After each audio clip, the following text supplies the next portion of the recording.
Paranormal Dimensions is fortnightly on Mondays on the Paranormal UK radio network.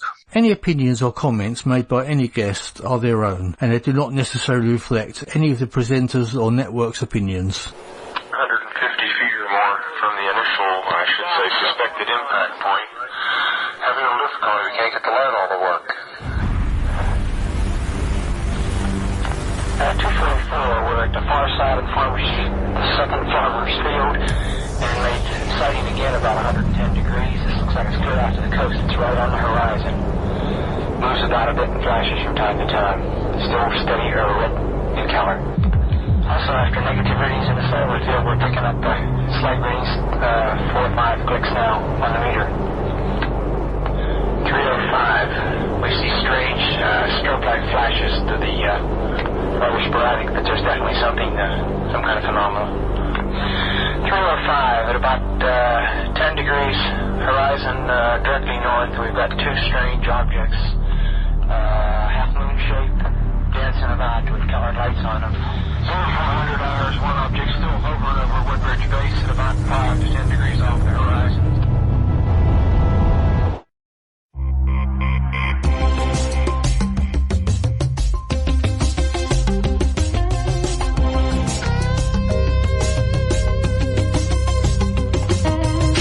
Just after midnight, late December 1988. Strange lights in the sky, glowing spears among the trees.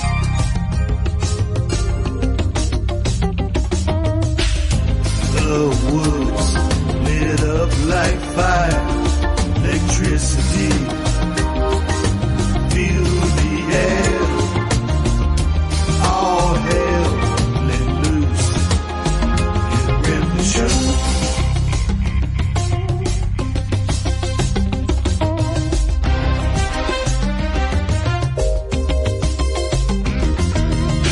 The silence echo through the forest to the bone.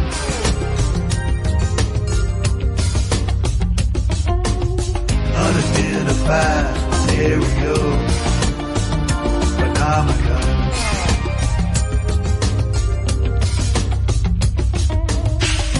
Time froze, world stopped, reality changed, lost in state of shock. After encounter at Rendlesham.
Hello everyone, this is Johnny Cobb, and you're listening to the Paranormal UK Radio Network, the UK's biggest paranormal radio network. And this is Paranormal Dimensions with David Young. You've also just listened to a tune called Rendlesham, composed, produced, and performed by myself and Jerry McCoy. I sing all lead vocals and play all keyboards. Jerry McCoy plays all guitars and bass on our original songs. We invite you to visit our Facebook page at facebook.com/Cobb and McCoy. That's facebook.com/Cobb and McCoy. Thank you so very much. We sincerely hope you enjoy this show.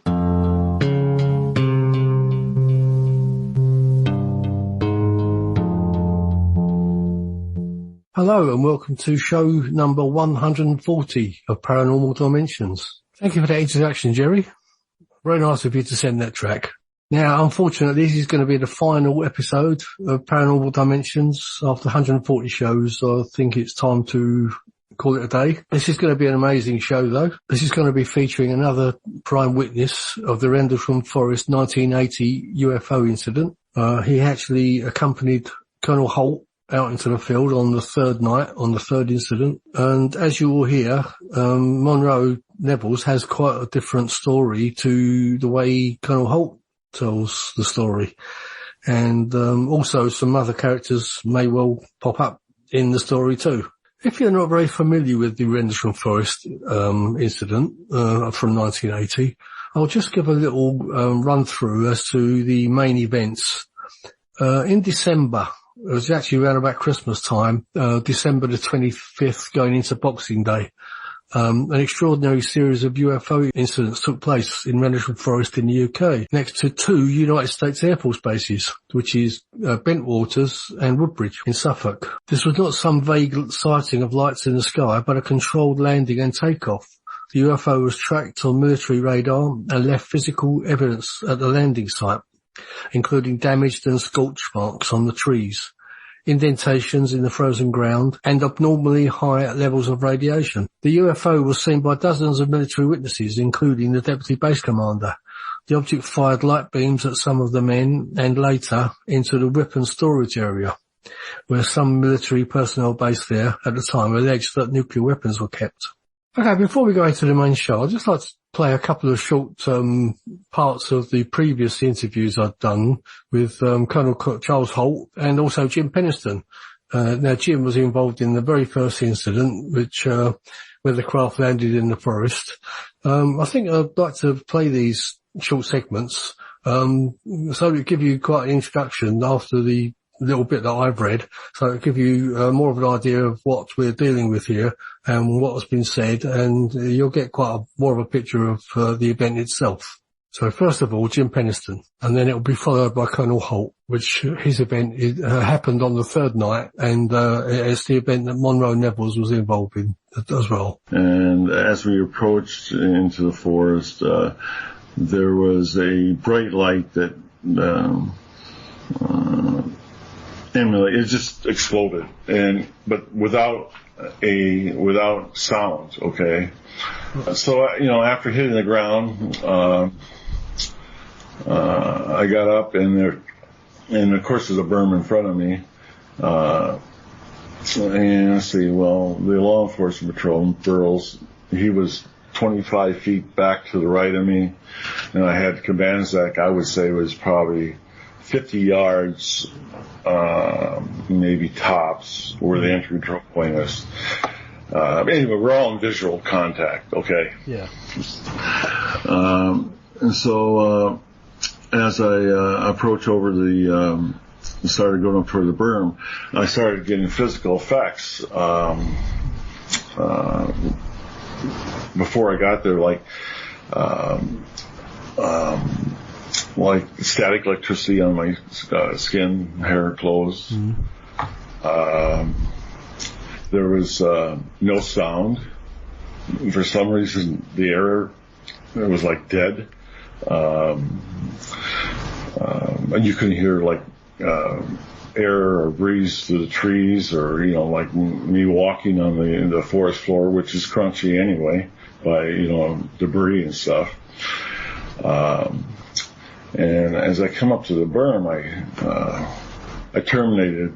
I called in CSC and I said, I'm terminating the security response option for downed aircraft. I'm initiating a helping hand situation. And that is a Air Force term for a possible hostile threat to a priority A, B, or C resource on the base. Right. Okay. So at that point in time, there's no longer a recovery mode, anything. It was more of a security situation. And as I come over the berm, the light had dissipated, and what was appeared there was a triangular craft, which cannot be there because the forest is too small. The trees are too close together in a very small clearing. So I figured the best thing to do is do my job, get as much information as I can, and I was making security checks, and write down in my notebook as much as I could, and hopefully that would be enough. In the event I didn't make it, at least the command element would know what happened exactly out there, and then that would help them make decisions. And so I found my movements as I come toward the triangular craft labored. It felt, the best way to describe it is like you'd walk through a pool of water, waist high or something like that. I mean, I was struggling to get through it. One of the theories I have now that we worked over and over again is probably that the sphere of influence around this craft has this distorted time or reality. I don't know where maybe it's catching up, it's out of sync, something like that. And so as closer I got to the craft, no longer 8 feet away, I'm 4 feet away. I felt the restrictions of movement seemed to dissipate, and they had like glauber colors running through the fabric of the skin of the craft, and they were slowing down throughout the craft, and finally they just stopped. And they just sort of faded away and dissipated. So all I had was a black craft. In my description, it was like black glass, because it was also, I will tell you about, touching it and the smoothness of it. But I did some immediate things. I didn't have no measuring devices out there, so I had to use what I had. I'm 6'2", and it was sitting above the ground somehow, and I guesstimated that somewhere between 6.5 to 7.5 feet high at the dorsal area of the craft. I paced off, and my stride's pretty good. I get like 3 feet for a stride, so I did 3 of them. It was 9 feet long, and that was equal on every side. At least it appeared that way. I had fascination. There was light coming out from underneath the craft yet, because I didn't even have to use a flashlight out there. And you know how dark that forest can be. Yeah. And so I was like looking underneath, and I couldn't see no landing gear. And I said, I wonder how this is supporting itself. And so, I pushed on it, and it was solid. It didn't even move 1 millimeter. It was that solid. But somehow it was fixed over the ground with this light technology that I still don't understand, because obviously we find out later it left impressions in the ground. And so I was pretty in awe, and then I had a mixture of emotions from fear to high anxiety to rationalizing it as I was going, and I said, well, I'm still here, so it's got to be benign, Yeah, so that was my thought. So I talked myself down from the panic. I did, and so I still continued to do the investigation. I was looking for obvious things with the craft itself. All aircraft every aircraft has this, and that is intake, exhaust ports, flaps, ailerons, things like that. It was void of all those things, which means it cannot fly, but was sitting there. Well, yeah, flying as the way we know it, yeah. As the way that's, we were trained, at least security was trained monthly on aircraft identification, the silhouettes only, stuff like that. I mean, this was a known aircraft in Jane's Book of Aircraft. I mean, but it had sort of human characteristics of it, yeah. I mean, it was triangular at the time. It had a dorsal area, which, at the rear of it, it did not have crew compartments. I looked for those. It did not have any riveting. That it was completely smooth.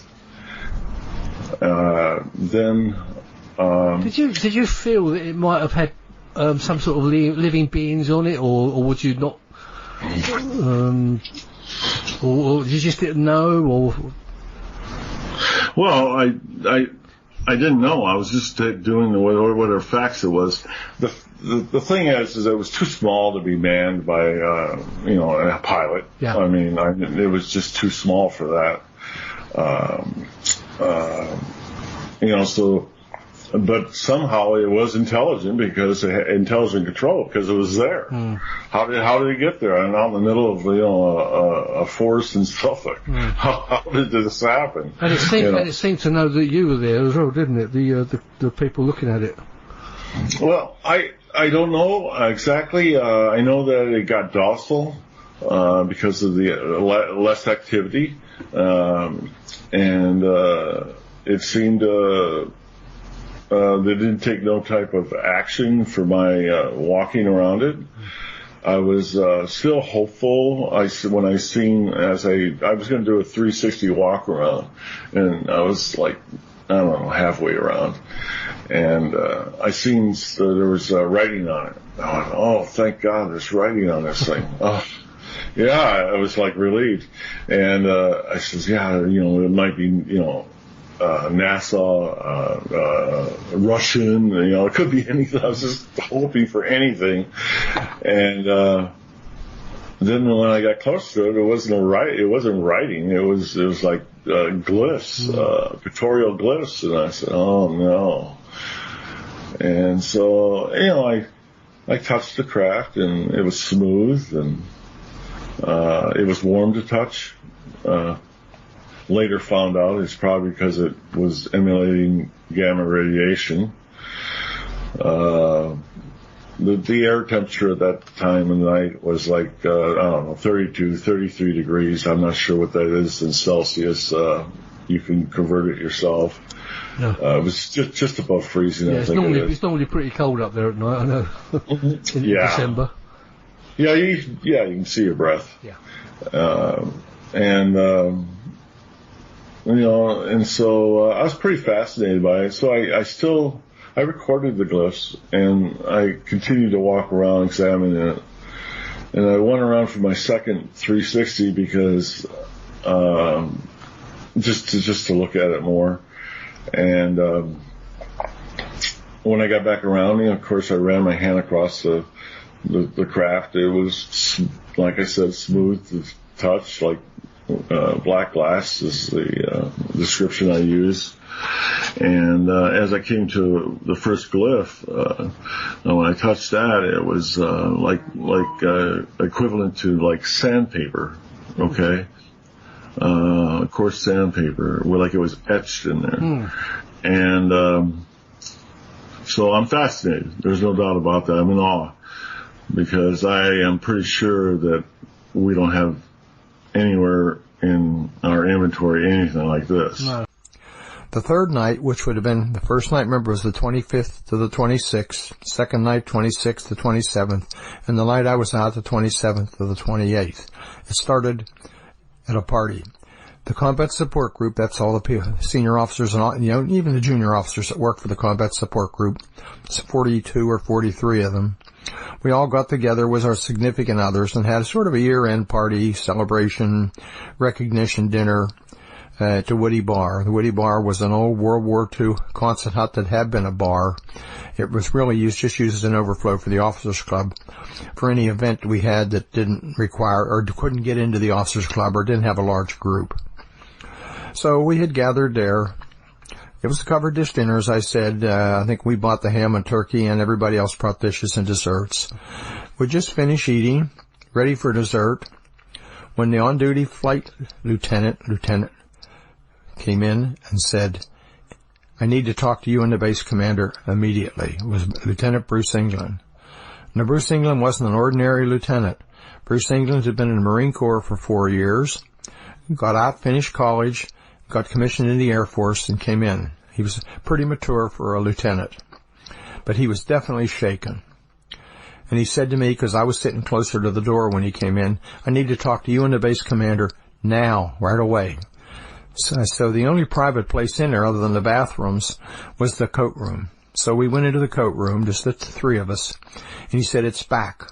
He said, "What's back?" He said, "The UFO is back." So what do you mean? He said, "Well, we've seen something in the woods. There's funny lights. There's something out there." And I was quite concerned immediately, and I said something to the effect that, "You've been off the base? Again?" He said, "Yes." So Conrad and I looked at each other, and it was decided that I would go out, since he was going to make some presentations and give a speech, and put this thing to rest, because we still had some serious doubts and thought there was a logical explanation for what they were seeing. So I went back into the room, contacted the security police commander, Mel Zickler, and said, "Who's your senior NCO on duty?" Because I wanted a cop or two to go with me. And he said, "Master Sergeant Bobby Ball." I said, "Great." I knew Sergeant Ball, very competent individual. I said, "Have him come by the house and pick me up in about 30 minutes or so. I'm going to go home and change clothes. I'm not going to wear a nice suit out into the forest." Besides, it was about 30, 32 degrees, and the wind was blowing. There just wasn't the place to wear good clothes. I said to Conrad, I said, "Oh, I've got to take the car home. My wife's stuck here." He said, "Don't worry about it. I'll take her home." Okay. I then went to Sue Jones, Captain Sue Jones, who ran disaster preparedness. I said, "Who's your standby person?" And she said, "Monroe Nevels." Well, I knew Sergeant Nevels. He wasn't the sharpest pencil in the box, but he was competent. He was a good photographer. I knew that. He often helped the base newspaper. So, and I knew he had a good camera. He had a Nikon F2, and I had a pair of them too, and we both talked about common photography things from time to time when I saw him. So I said to Sue Jones, "Have him come down to the disaster preparedness office to meet us in 30 to 45 minutes after I've changed clothes and tidied up a little bit, and we'll go from there. Have him bring his camera." So I went home and changed clothes. Bobby Ball came by with a Jeep. Bruce England was driving, and there was another NCO in the back, and I learned later it was probably Sergeant Pastenza, but I'm not positive. We got in the Jeep, drove down to the disaster preparedness office, and we had to wait about 10 or 15 minutes because Sergeant Nevels wasn't there yet.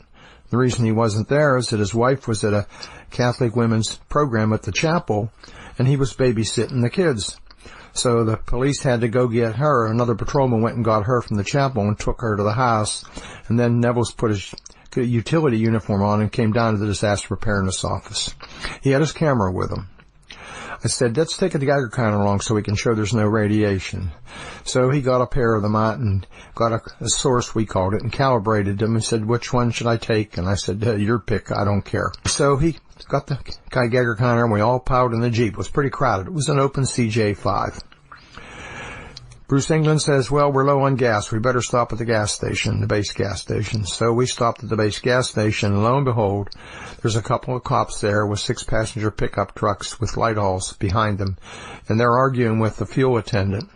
They're trying to tell him they won't run any gas, and he keeps telling them the gas is overflowing. Well, I kind of lost a little patience with him. Says, "Come on, let's sort this out and get on." Well, they move on out. Apparently, they were going back out into the forest.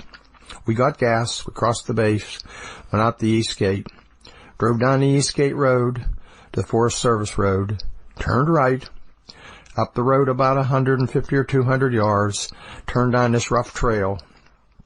And I mean a rough trail. If we hadn't had four-wheel drive and a high center, we wouldn't have made it. We drive down into the forest, a quarter, a half mile, I'm not really sure. And I can see and hear the guys in the distance. We turn left on another side trail into the forest a bit, And lo and behold, there's something like 15 or maybe a few more policemen, a couple of light alls, and they're all milling around making noise, trying to get the light alls to work. The light alls weren't working properly.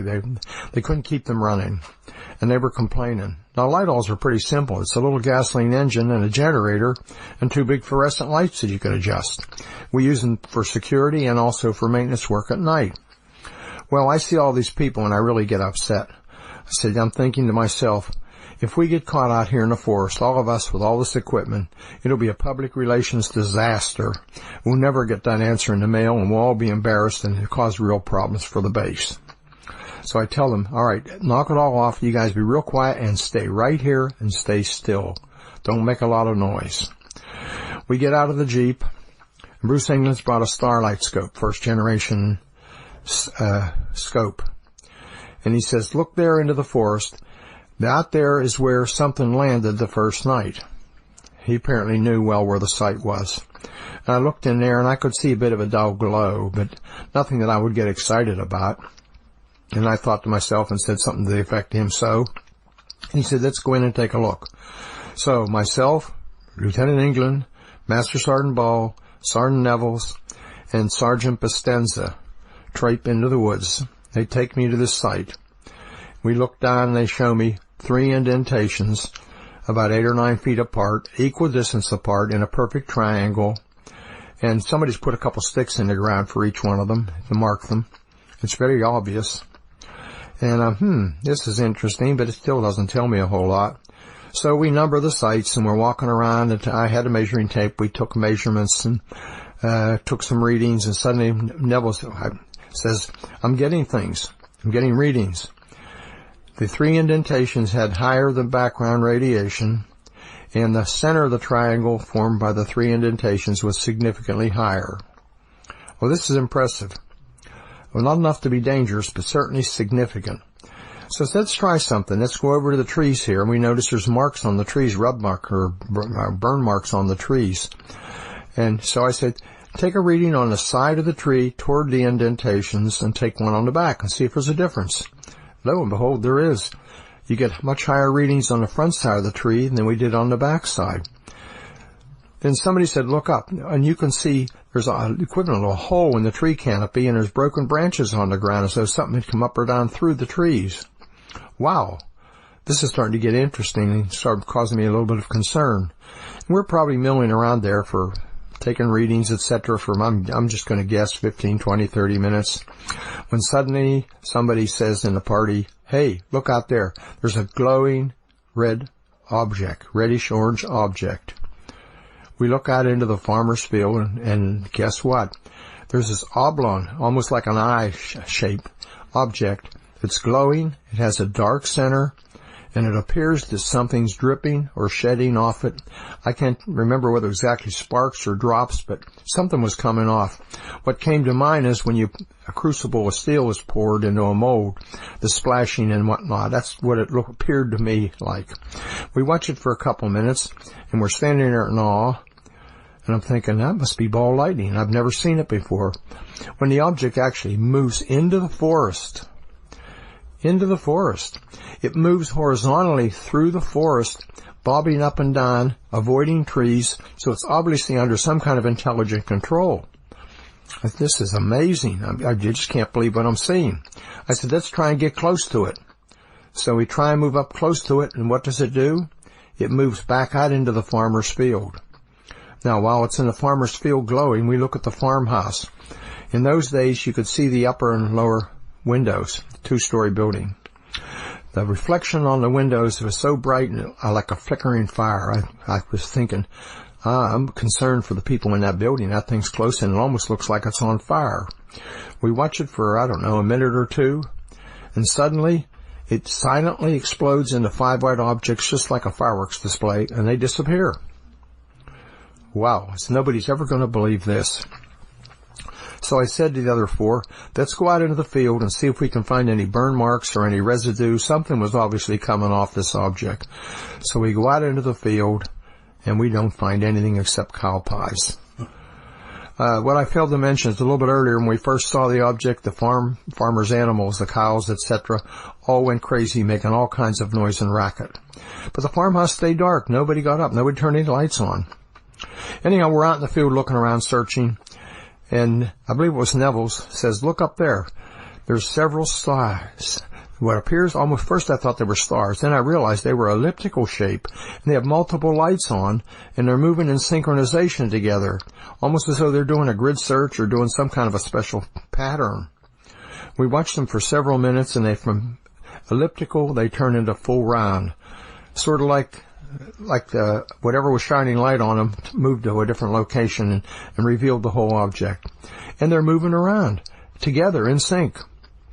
Wow. I said, let's move down further in the field past the farmer's house, see if we can get a better view of them. In the meantime, I'm talking to the command post saying, hey, we're seeing strange things in the sky, and I'm telling them, have the radar folks, that's the Eastern Radar, air traffic control people, look here and see what they see, and have the guys in the control tower look here and see what they see. And they keep telling me nobody sees anything. Well, I learned later on that wasn't true. Anyhow, we passed the farmer's house, we cross a small dirt road, and we all stumble into a small stream and get wet up to our knees. And keep in mind, it's about 30 degrees, the wind's blowing, it's cold and miserable. We trudge on out across the farmer's field or across the road from the farmer's house into a plowed field, and we go out in there probably 50, 75 yards, and we're looking up in the sky. And all of a sudden, somebody in the party says, look there to the south. Out over the sea, there's two bright whites in the sky. Now, this whole time, just about the whole time, we could see the lighthouse, so it wasn't the lighthouse, we know that. I was trying to think maybe the lighthouse was reflecting off something, but there was nothing up there to reflect off of. We watched these objects for several minutes, and one of the objects at very high speed comes directly overhead, and this is clearly stated on the tape. It stops directly overhead. Now it's up over 1,000 to 2,000 feet, maybe a little higher. And we watch it for, I don't know, a very short period of time, and all of a sudden a focused beam comes down near our feet, less than 10 to 15 feet away. It's anywhere from 8, 10, 12, 15 inches in diameter. You can actually see the dust particles in the light. The light is concentrated. It's like a laser beam. We watch it for, I don't know, maybe a minute, and just as suddenly as it appeared, click, it went off, just like someone threw a switch. Well, by this time, I'm almost in shock. Nobody's going to believe this. This is unbelievable. Why did I ever get involved in this? This is just too much. So, we watch for a few minutes, and the object recedes back to the south and back over Bentwater's base. There's two objects over Bentwater's base now, and we can hear the chatter. Between the five of us, we had 3 different radio frequencies. I was on the command net. In other words, I could talk directly to the command post. It's very limited. There were only 5 or 6 of us could do that. Bestenza had a security net. He was on with the security police, and Master Sergeant Ball stayed on the law enforcement net. So we had all 3 nets, and you could hear every transmission that was made on those 3 frequencies. And you could hear on the security frequency the guys in the weapons storage area talking about seeing strange things and strange objects in the sky, and beams coming down in or near or in that area. Whoa. Well, it's getting on toward 3 or 4 o'clock in the morning. The command post doesn't seem to care. Nobody seems to be getting excited. We're wet, tired, hungry, cold. I said, since nobody else is interested, let's pack it in and go back to the base. Okay, now that's one rendition. You may find a little bit of difference coming out from this witness, especially where the beams have been fired. I don't really want to say too much about that, but I think you'll need to listen to what Monroe Nevels has to say about that himself. If anyone still wants to get in touch with me, although I won't be doing this show, if anyone still wants to contact me because of anything on previous shows or of any interest in the paranormal field, then please do. Please get in touch with me. My email address, as always, is davidyoung2qn@yahoo.co.uk. That's davidyoung2qn@yahoo.co.uk. Okay. Right, now I shall just introduce Monroe, and I'm sure you'll find this very interesting. It's going to be a long and interesting conversation. Welcome to the show, Monroe. Hello, David. How you doing? Hello, Monroe. How are you? Well, I'm hanging in like an old broke toenail, but I'm there. Yeah, that's good. I've had a bit of a cold this week. I'm waning a bit, but I'm okay, I think. But anyway, I'll be looking forward to this. Yes, I have too. Glad to be here. As you know, we had this planned for a little while, and I've been lucky enough to be able to talk to you for a while off air, and I know you've got several things you really do want to say, and your version. Well, I won't say your version of events, but you do have some items that you'd like to bring up, certainly as we go along on the show. I mean, I will just say one little thing. I did explain, I have actually covered what the main event was, before you got involved in it. I have actually asked Colonel Halt for some comments, concerning yourself. And I'll just read a couple of things that he says, and then you can evaluate them and sort of reply to them as you wish. Okay. Now, Colonel Halt says, Monroe is very bitter with me. He says primarily because he got very poor annual evaluations at Bentwaters, and I would not help him appeal it. Now, do you want to jump in there, or do you want me to carry on with what he says? Yes, sir. I'll be glad to. Okay. I was endorsed by a captain when I was all the other enlisted in my office were endorsed by enlisted as per Air Force protocol. Because of the problems that was going on about me, because I had the experience they did not, as I called a bunch of jealous hypocrites, I was awarded an officer to come in from 3rd Air Force that took over the office, and I became her immediate, I guess you'd call supervisor. She became my immediate supervisor. That was unheard of. It was usually the opposite. But however, I worked with Captain Sue Jones for a couple of years, and I was put up one time for the airman underwater. I was very well respected. And also was briefed to the General May, 3rd Air Force, when he came over because Captain Sue Jones put me in charge of speaking with him about our nuclear biological chemical situation. And I also had that reputation between the Marine commanders, the base commander, and several other people that were involved. So that statement by Colonel Halt is just a bunch of garbage. I did go through and pull out the APR that was a performance report that was signed by Captain Sue Jones and then endorsed by Colonel Conrad, right, and first endorsed by Colonel Williams, stating that I did a good job and maxed out 9. Yeah. So I pulled that out as reserve, and a couple of other things that I pulled out in addition to dispute the fact that, Colonel, I sound like, I'm not out to get Colonel Hall, but I'm not going to stand back and make a fool of himself over me. He can jump up and do what he wants to do, but, my word stands. I've got letters in here signed by, endorsed by Colonel Pascoe, Colonel Williams, Colonel Conrad, Colonel Moore, and about 4 others in addition to General May. And, he does carry on with that. He says it was deserved about your evaluation, as although he had technical skills, which he's admitting to that you've got there, he rarely used common sense. So I don't know if you want to say anything about that. Well, I use common sense, but I also use practical sense. My came from being first in the United States Marine. I was a helicopter mechanic, a helicopter structural mechanic, and did inspections on helicopters to keep them from crashing with the structural metal and things like that.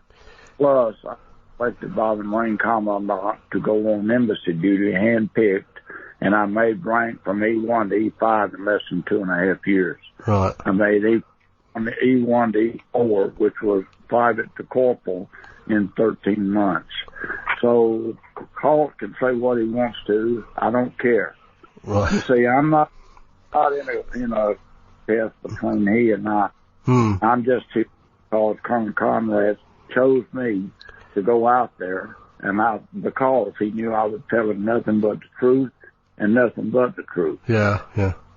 He says that 41 years later. Yeah. He does go on to say, every co-worker and even Sam Morgan, who replaced Conrad as base commander, consider him a loose cannon and did not want him involved when we had a higher HQ inspection. Now that is wrong, because what happened was that I had Colonel Pascoe, I had Colonel Williams, who later become General Williams, had Colonel Conrad, Colonel Morgan, and a couple other colonels that always listened to what I had to say because I was straight, I was positive, and I was respectful. And they respected me because of my knowledge. So that's why I was chosen to go out there by Colonel Conrad in the first place. And I went out there with a statement from Lieutenant England himself that said, quote, Colonel Conrad has sent me out here to pick you up because he felt that you were the only one on base, the entire base, that he could trust that would come back and give him an honest answer and a logical answer with no hype. So that was why I was chosen. Yeah. Well, we'll come back to that a little bit later, because I think you've got a different version of events to what the known version of events is, or the accepted version of events. Also, he says here that you gave Jim Penniston comments about him that were so derogatory that they could not be used in this book. Is that true? That is not true. That's not true. All right, okay. Maybe if I told the truth and it hurt, he couldn't say it. Right, yeah. He says... Anything I've said can be repeated by anybody. Yeah, yeah. I know there's quite a lot in Jim's book, which we can cover a bit when we sort of start talking about the actual story itself. He says it's interesting that the 2 times we met for programs, he never said anything to me but compliments. So, I mean, have you got any comments about that? I sure do. I told him in California on 2 different occasions at Los Angeles, California, when we were filming the 2 British programs that we did, that he was wrong. I told him first he was wrong, then he kept on. I said, no, you're a liar. I said, because I told you, or you came to me, I didn't come to you, and you did not go through Captain Jones, because he didn't even know I had a problem with babysitting, and I didn't have a problem with babysitting.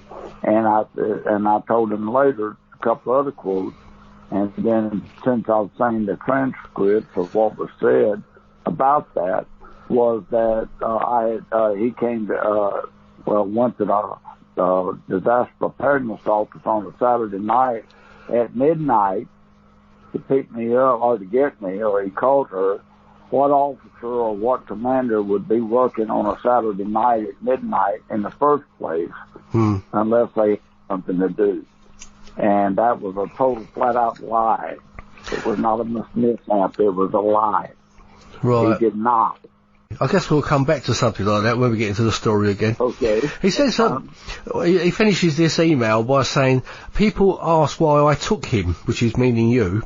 The answer is, why was the only one, well, he said you were the only one on call, and you had a camera, and I knew I could control him.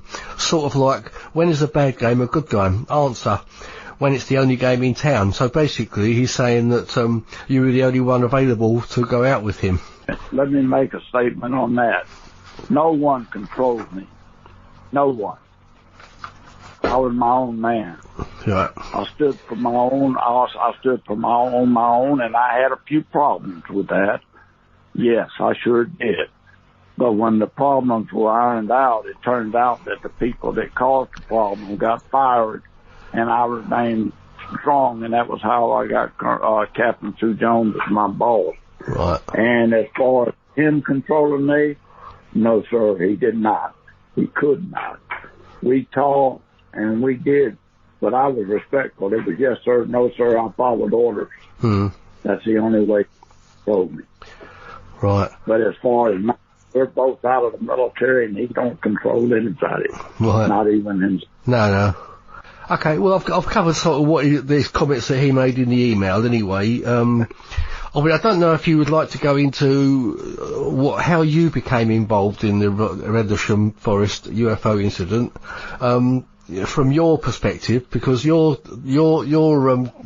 perspective seems rather different to what Colonel Halt's is, and how you came to be going out into the woods to see what was going on, basically, to the way Colonel Halt describes it. The way I got involved was about 3 p.m., 1500 on Saturday afternoon, December 27, 1980. Lieutenant England came to my house over on Woodbridge. I lived in base housing, and I was there with my daughter, 3 years old, Elizabeth. And we were in the house, and he came up and knocked on the door, and I was kind of surprised to see a policeman come into my door, security police, and especially an officer. So I thought someone in my family had passed away. That was usually the protocol. And it turns out that he asked me if anybody was in my house. And I said, yes, my daughter, 3-year-old Elizabeth, is in there. And he said, well, can she understand what I might be saying? And I said, well, I don't think so, but what about it? He said, well, can we put her outside and let it play while we talk? And I said, yes, sir. So we put her out in the backyard, back garden, whatever. But anyway, we put her outside, and he proceeded to tell me like this, and I quote, he said, I am here because Colonel Conrad, base commander, has sent me out to pick you up. There was an incident on R.A. Flintwater's Woodbridge on the night of December 25th, a little after midnight, and he said, he sent me out here to get you to go out to the site and investigate. And I said, what site? And in that process, he said that a UFO or some object had been picked up on radar by the London radar, and they called Woodbridge Tower to find out if there had been anything on their radar scope, and they looked at it and they couldn't find much. And it turned out it was a real small dot. And in the process of all of this, it turned out that something landed in the field out there in the forest, and Colonel Conrad wanted me to go out to the forest with him and make my own observations, and then we were to report back to the officers club on Woodbridge and report directly to him. And I said, okay, fine, so let's go. And he proceeded to tell me a little bit about what happened. Basically was that there was where Pennington and Burroughs had been out and done their what they saw, and when it landed, supposedly that they were doing their investigation. They came back, turned it in, and subsequently had went back out again, I guess, to check it out. But he wanted me to go to the site, see what I thought, and just look around and make my own observations and report back to him. Now, let me explain. The reason that Colonel Conrad knew that he could depend on me was because I had done several projects for him that were independent of my job at the base, and he had taken me under his wing. He could trust me. He allowed me to do it my way. I did it my way. I accomplished much to the commander, and today we are still friends 41 years later. He only lives about 85 miles away from me, and we talk on a regular basis. So his opinion and my opinion are much alike. And I saved him on a couple of missions and stuff he did to get the base back in order, or base toned down for combat. My experience as a combat trained Marine was to go to the base and look at it, and I could see right away what needs to be done and direct it in respect to the commanders and get it done. And so that was why he came out there. Afterwards, we left and went to the base. We went out to take Elizabeth back over to the chapel, the base chapel. They were having a Catholic function out there about 4 o'clock by now. And I dropped Elizabeth off, told my wife not to ask any questions, not to ever bring it up, that this was a top secret mission, to leave everything like it was. We went back and got in the Jeep. We went on and did what we had to do, and went out to the site. And as we went out to the site and stopped, Lieutenant England was naturally wanting to kind of direct it. And I stopped and I just asked him, with due respect, sir, would you mind letting me do the observation? Just let me look around, and then you can tell me afterwards what you saw, but let me see what I see so that it does not interfere with my thought process. And so I began to look at what he told me, where he showed me where the sites were and where the points and everything that I needed to see. And we looked at it for about 30 minutes, and I turned around and I said, okay, we can go now. We started back, and it was starting to get dark, and it was great. I guess probably by now it's probably about, I don't know, maybe 5 o'clock. It was starting to get dark. And as we go back in, I looked over on the side and I saw this light in the field, and I didn't know what it was. And he had Lieutenant England had some kind of sight, night scope. And the only thing I knew was night scope, night vision goggles we had for the pilots. However, they may have been different, but I don't recall a scope. I just I looked through and kind of looked like binoculars to me. But when I looked through the site, what I saw was a dark center and a green surrounding, which you would see with night vision goggles. And I assumed that the black was the heat and the green was, the surrounding of the site. So as I looked through it and standing outside the Jeep, what light got brighter. It would continue to get brighter and pulsate. And I later assumed, and I made the first comment about it being like a pupil of an eye. And that's where that came from. The pupil of an eye came from the idea of looking at that black and seeing the green around it. So as we watched it, I got back in the Jeep. The hair on my arms and my neck was standing straight out, just like static electricity that got it somehow. And it wasn't fear. I didn't have that fear. But I got back in the Jeep, and Lieutenant England was getting scared.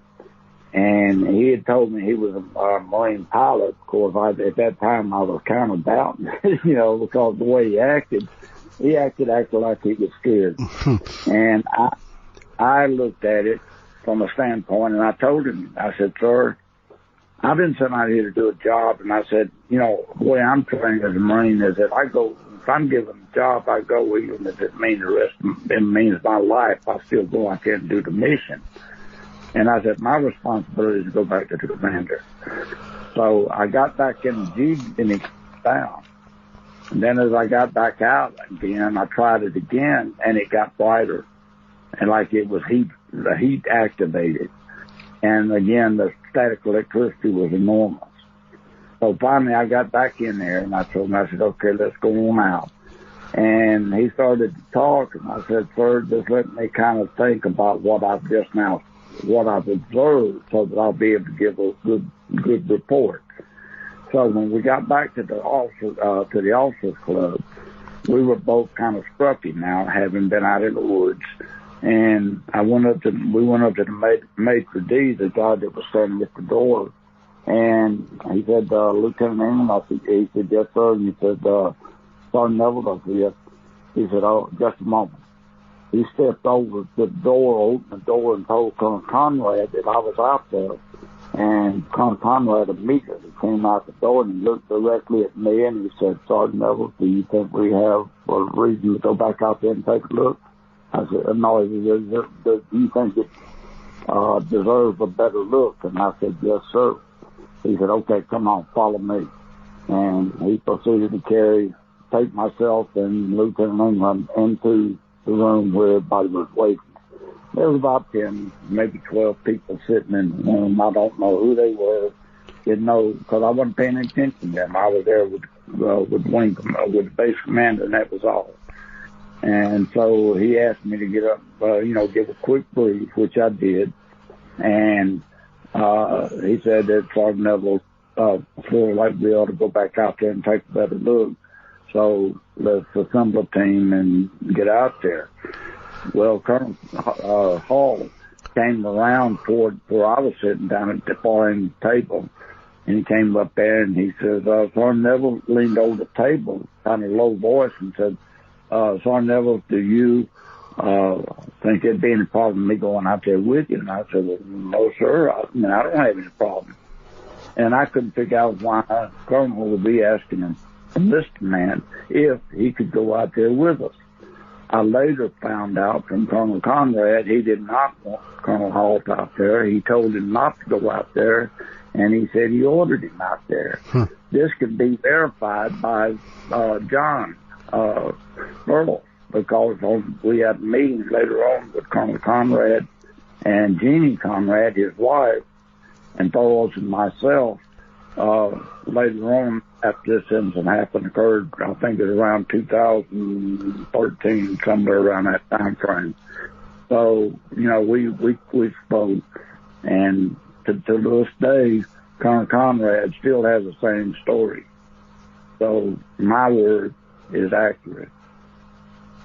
Right. And after we got out there, and Lieutenant England was my official escort via the commander, by Colonel Conrad.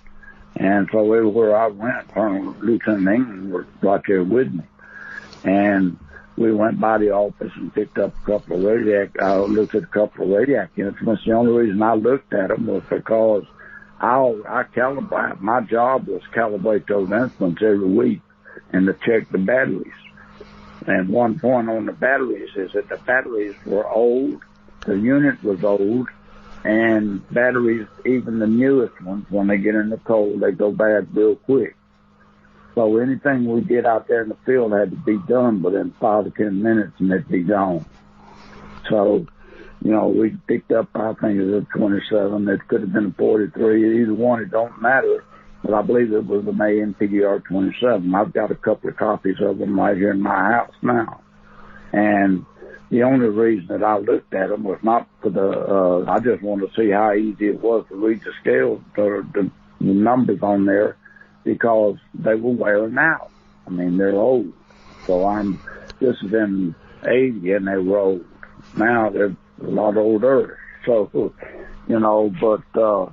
that's all we had back then. And so we had to rely on them, and they were not very reliable at the time. But we picked them up, and I had my camera with me because I always carried I had a Nikon F3, and I had a 105 lens on it with 2.8 aperture, and I figured I'd take it out there with me just in case, and had a flash. I didn't use it. But we went out to the field, and when we got out there, Colonel Halt, and some of the security police, and so we were standing around. They'd already gotten out there, and they were trying to assemble the light off and get everything ready. And they had problems with the light off. They're already problematic anyway in the cold. Again, battery and gas operated, but also because of the static difference in the air. I think that might have been causing some of the problems as well. Well, when we got out there and got everything going, I took some residual radiation readings around on the ground outside of the area just to compare when I got in there to take the real readings. I got in there and they were very low. when I got there and we went to the tripod points, triangular shaped pads, best I can remember. And I started trying to take readings inside the pads in the indentations. And I'd like to make a comment on the way the pads, way the landing site was. It was kind of hilly with little bumps and grinds and hills on the ground. And no leg was the same distance. They were, in other words, you got a short, medium, and a long leg sitting there to equalize the craft that was there. And so I took that into consideration. They looked like they were equal weight on each one. I heard a comment from Lieutenant England, I think it was, that had told me that the Forestry Service did a densitometer reading of those inside steps and found that the ground was equally compacted all the way around, all three of the same one, which would indicate that it was level, but the feet had come down and supported the weight. Now that was my observation. So then we proceeded to do that, and I was getting a little reading in gamma, but I wasn't getting much. Gamma radiation is that much like it's like an X-ray. It'll go right through you. And had we gotten any reading off of that with gamma, I would have immediately had everybody get out of the area right away. But it was not sufficient enough to even fool with, one or two little clicks here and there, and that was it. And we moved over toward some of the other areas. And the problem I had was that Lieutenant England was looking over my shoulder, and Sergeant Ball was looking over his shoulder, and Colonel Halt was trying to look over their shoulders. And between the three of us, all four of us were getting, actually, I think sometimes each other's way. And I was trying to concentrate. That's all I was doing, not to concentrate on anything else but what I was trying to accomplish. And after we did that for a little while, we got some reading. It'd get up a little bit, but not much. I was still using the gamma meter. And Colonel suggested that maybe I should try beta. So I tried beta, put the headphones on. Nobody could hear any clicks because it was coming through the headphones. And I was relating what was coming through, and we started getting a few clicks here, a little bit higher there, and a little bit higher, so I knew I was picking up something. And we got up to the trees. Colonel Halt, I think it was Lieutenant England, said something about burns on the trees, and I got up there and started looking around there, and all of a sudden the instrument started clicking loud. It started getting bigger and bigger.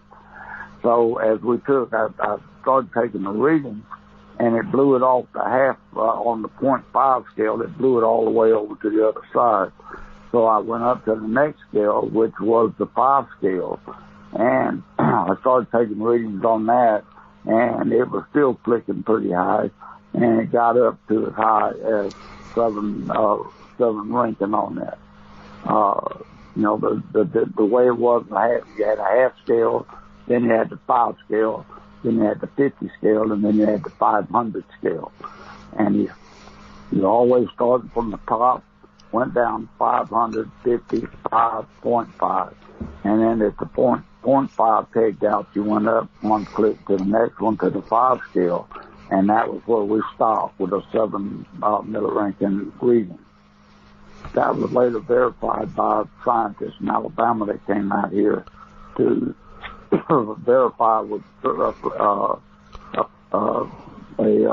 calibrated radio instrument, and she verified what I had to say, that was accurate. So we got that clear. And one of the questions that was asked was about radiation levels. Was it dangerous? No, it was not. There was not enough radiation. The only way beta radiation can hurt you is if you either have a wound on your skin and the beta radiation gets into that, it will burn. If it gets in your lungs and it gets in your body and on the internal organs, it can cause some problem with burning and irritation of those organs. Other than that, not a whole lot of damage can be done with it. Yeah. It's a short fire, so it doesn't last long. Yeah, I think that's one of the questions that came up that I think I've sort of advanced you a couple of questions from people, which we could probably deal with at the end of this show. I think that one was actually raised by Nick Pope. Yes, that Nick Pope. I think he mentioned something about the effects of the radiation. So perhaps we'll come back to that towards the end. But I think you've got some sort of issues with the Colonel Halt's tape as well, haven't you? The one issue is that Colonel Halt had a micro cassette recorder. This had tape on it, recording tape. And back then, our maximum was about 15 minutes. Sometimes you could find it 20, mostly 15. He did not know how much room he had on that tape left because he used that microcassette recorder to go around and make notes around the base and take it back to his secretary. He did not know how much was on there.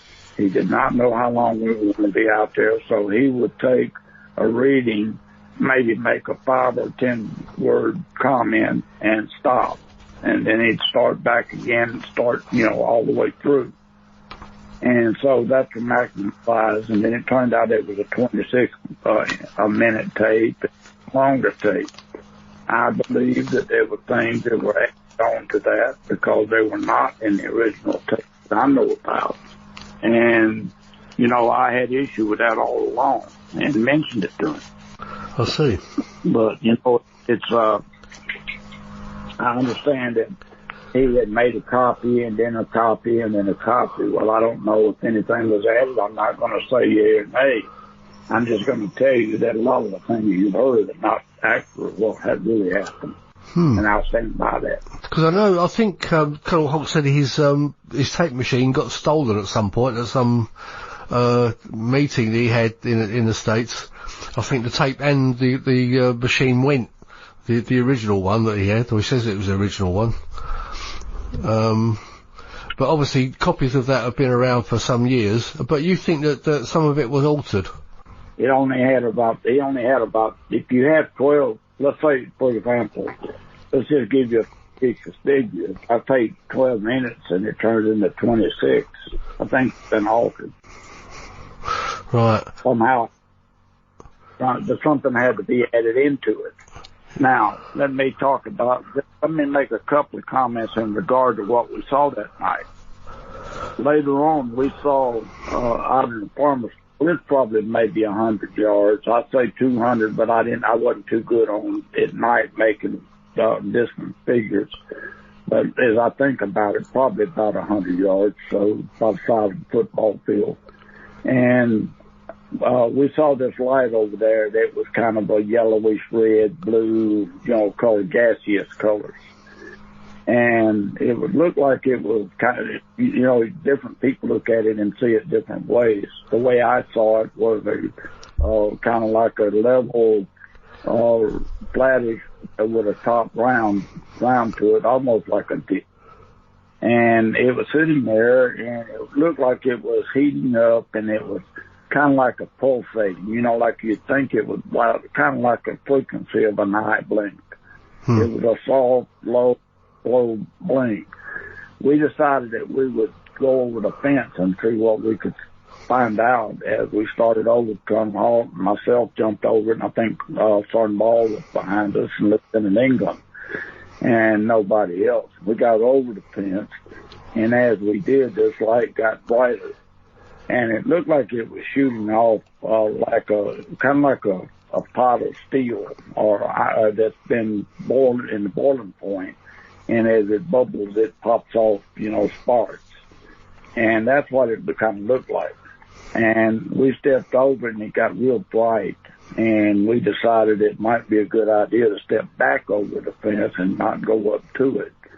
And about that time, it disappeared. And when it disappeared, we couldn't find it. We looked for it all over, looked up in the air, couldn't see it. And someone spotted, I don't know who it was, spotted the light in the sky that looked like it was moving. Well, me being a photographer, the way I could say that I look up and it's not moving is to be stationary. So I laid down on my back, took my camera and kind of pointed up with my elbow on the ground, and I could see that it was moving. So I jumped back up, reported, yeah, it looked like it was really moving now. And as it started to move, it was 3 lights. All said it's 5, and some said more. I only saw 3 lights that night. We did not have a beam come down to our feet, as Halt has said. There was no beam that I saw. There was only one beam that I saw that whole night that we were out there, the whole time we were out there, and that was one that was coming down directly from one of the objects that was coming down to the ground. And what we now know today as a laser beam is close as you could describe it as being, what was out there. The sensationalism that's been added on to by several people, it just wasn't there. And I didn't make a big deal out of it. I mean, I saw what I saw, and that was all I wanted to see. And we went back, and Colonel Conrad had told me when I left that he wanted me to debrief him on what I saw after we went back out the second time. And I agreed to be in his office on Monday morning. I would do that. And on Monday morning, I went in and briefed him on that. And I told him, he asked me what I thought. And I said, well, sir, I'll give you my professional opinion. And I said, that's all I've got. I said, I know that the Soviet Union has a satellite from 200 miles up that can take a picture, take a video or a picture down on the ground of a woman on the San Francisco beach. And I said, they can pick out the texture of the material. They can tell you what color it is, and it's all within a 4 square inch area. I said, if they've got that capability, what capability else could they ever have that above that? And he said, that sounds pretty logical. And he said, you don't think it was something from outer space? I said, no, sir, I really don't. I don't think it is. But I don't know that. I said, I just don't have any explanation right now. He said, well, you keep thinking about it, and you keep, running it by your mind. And when you got a good thought, bring it to me. And he said, I want you to keep your eyes open. If you see anything that should happen in the next few days, let me know immediately with no one else knowing about it. I said, okay, that's fair. Yes, sir. So the next day, my wife and I were driving toward Woodbridge Base, and in about 3 o'clock in the afternoon, and there was about 8 or 10 lights, looked like a jet on a jet aircraft, come flying at a very rapid rate up the road. And before I could get her to stop the car and me get out, it was already gone. And that was all I ever saw after that. And I reported it back to him, told him what happened, and he thanked me for my observation and he thanked me for my professionalism. They said, keep me posted if you see anything out of the ordinary. Right. And I agreed to do it. So, did you look into that? Did you sort of find out what they could have been? Any sort of reports of? Well, over the years, I've thought about it many times, and my best description of what I think I saw is something that's kind of like a top. If you take a spinning top and you get it spinning, it spins in a parallel rotation. And it spins, and you can reach over there and try to tap it, and it will not give. It won't bend. It's like a gyroscope. So I thought that whatever it was had to be controlled with a gyroscopic interior, something in there that was keeping that craft level.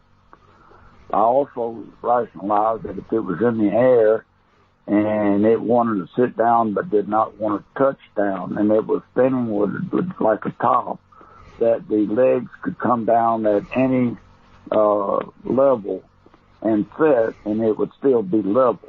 Thus, on the heel there, where they had 3 different indentations, they could have been spinning or stopping interior spinning. And then in the process of doing that, let the legs down, and they'd all sit down at the same level. And there was a rumor went around among afterwards that the beam had come down over the weapon storage area and had burned a hole inside the nuclear weapon container.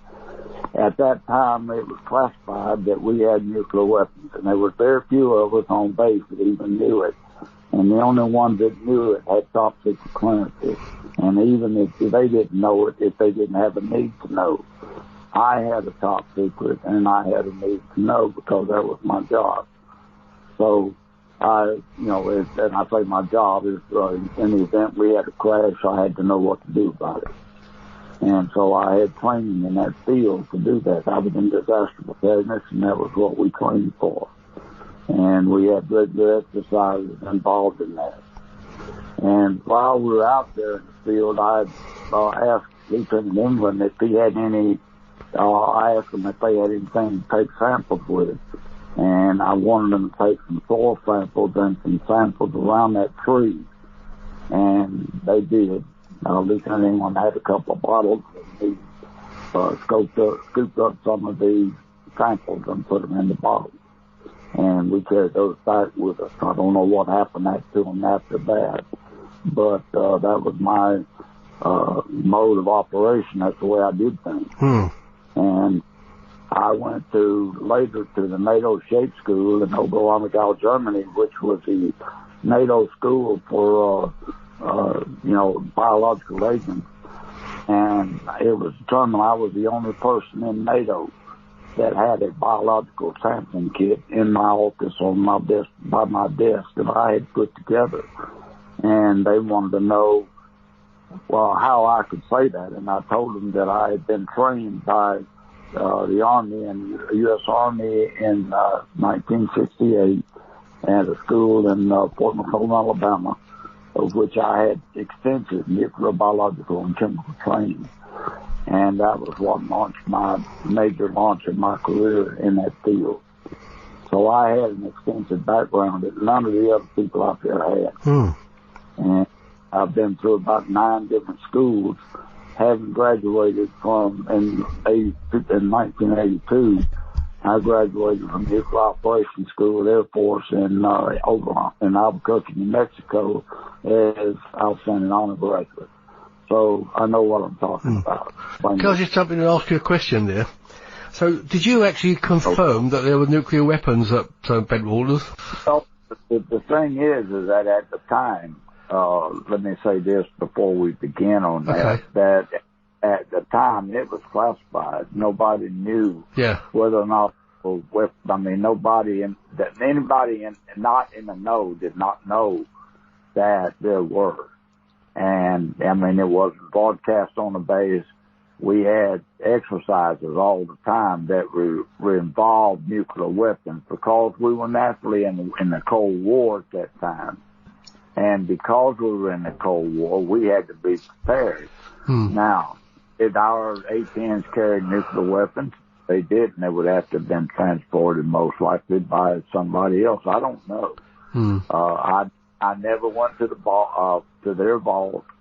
I never knew anything. I never said anything to anybody about it. I never had a need to say anything to about it. But I just naturally, in my own logical thinking, myself expected, why would we be training for that if we were not involved with it in somewhat detail? And we did have an exercise out there one day where we were training, and it turned into a real thing because they were loading the bombs on the plane and they dropped one. Now, when they dropped it, it didn't hurt anything, but, it went from a practice. They dropped it. And then, but it just, snip the wing or the tail fin. And, that's why, because it touched the ground, we had to classify it as a drop and go from there. But it went into an instant, detail where we had to go in just like we were doing a real thing. And we were doing a real thing. And just making sure that they didn't get out any further. Yeah. And, but it wouldn't have done any damage because there's too many parameters surrounding, and I'll put it this way, there's too many parameters on a nuclear weapon that require to go all, in order for it to succeed, it all has to fire simultaneously. And it's just parts of it. All you got is you got a loud bang and the bombs that are loaded into it, the impact in there. But for it to go off as a nuclear weapon to do the damage, all the parameters have to be the same. Right. That's same. Yeah. And, that's the difference. But, we trained for it, on a regular basis, and we'd go in sometimes and exercise for 3 weeks, and, just like it was the real thing. And Colonel Conrad, the wing commander, always wanted me in the command post because I knew what I was talking about. So that's where I was looking. The disparity that comes from all of this is when you got a bunch of people in the office that are below or your rank or maybe one step higher, and their butt's made out of gold and yours is solid. And they didn't like it because every time a briefing was done, whether it be to Colonel Conrad, if it was done to Colonel Williams, if it was done to General Williams, if it was done to General May, if it was done to 2 or 3 other generals, the one that Captain Jones called in was always called in me because I was the one that had the experience. I had the knowledge. So, and I could talk professionally without hee-hawing around. And the others naturally would get jealous within the office. So when I left Bentwaters, I had been carrying 8s and 9s on my performance. And then when I left and had to go out of there, when I come back from emergency leave, went back to the States, in comes an APR from one of the Dilla Typicals. There was a staff sergeant just like I was. That got promoted to tech sergeant, wrote me a 4. And I took it before the court, and I won. And, they couldn't do that. And I got out of the Air Force with $27,525.60 tax-free and 10% disability. And that catapulted me right on into where I am now. And, 40 years later, if you didn't do it right then, it doesn't pay any, it's not going to do you any good to try to correct what was done back then. So it's foolish. And that's why I don't do it. And, I've been secretary of the Emergency Management Committee in Taylor County for about 4 years, 2 years, and then about 6 years as vice chair with Dr. Morber that was in charge of, doing the medical side of it. And we were advising each other when it comes to biological. I'm not an expert, but I'm pretty darn knowledgeable about it. And so, all these things that pile in cause disparity. And the only reason Colonel Halt is going through all the ramifications he started out on the wrong foot in the first place, and then he just kept stepping on it. And, and that hurt him. And, if you lie, you're going to get caught in it. If you lie, they're going to always find you out. And I just refuse to participate with it, and in so doing, now I may make a mistake, on a exact time or, something like that. But when it comes to the actual facts about the matter, I don't make the mistake because it's embedded in my mind. But see, then again, you got security police, Pennington and all those guys that were in charge. And he had a top secret. I had a top secret. And we didn't go around talking about what we knew. You know, you don't do that. That's why you have a top secret. And my background top secret wasn't done haphazardly like they are today. Mine was conducted by the FBI and the CIA back in 1968, or, you know, actually 67 and 68. And so, you know, it was done not on a lam, because I was about to go on embassy duty where I would have been in charge of quite a bit of responsibility. So, you know, that was conducted by the Marine Corps. And I always exceeded. And, you know, and I had people jealous of me then. And I just kicked it off and went on down the road. You know, you kick the can, move it over, and move on. And so that's pretty well where I come from. Right. And the ones that knew me know me. And the students in the classrooms will tell you that anybody that went through my classes, they know that when I taught a class, I did exactly what I expected them to do. If it was in the gas chamber and they took their mask off, I took mine off.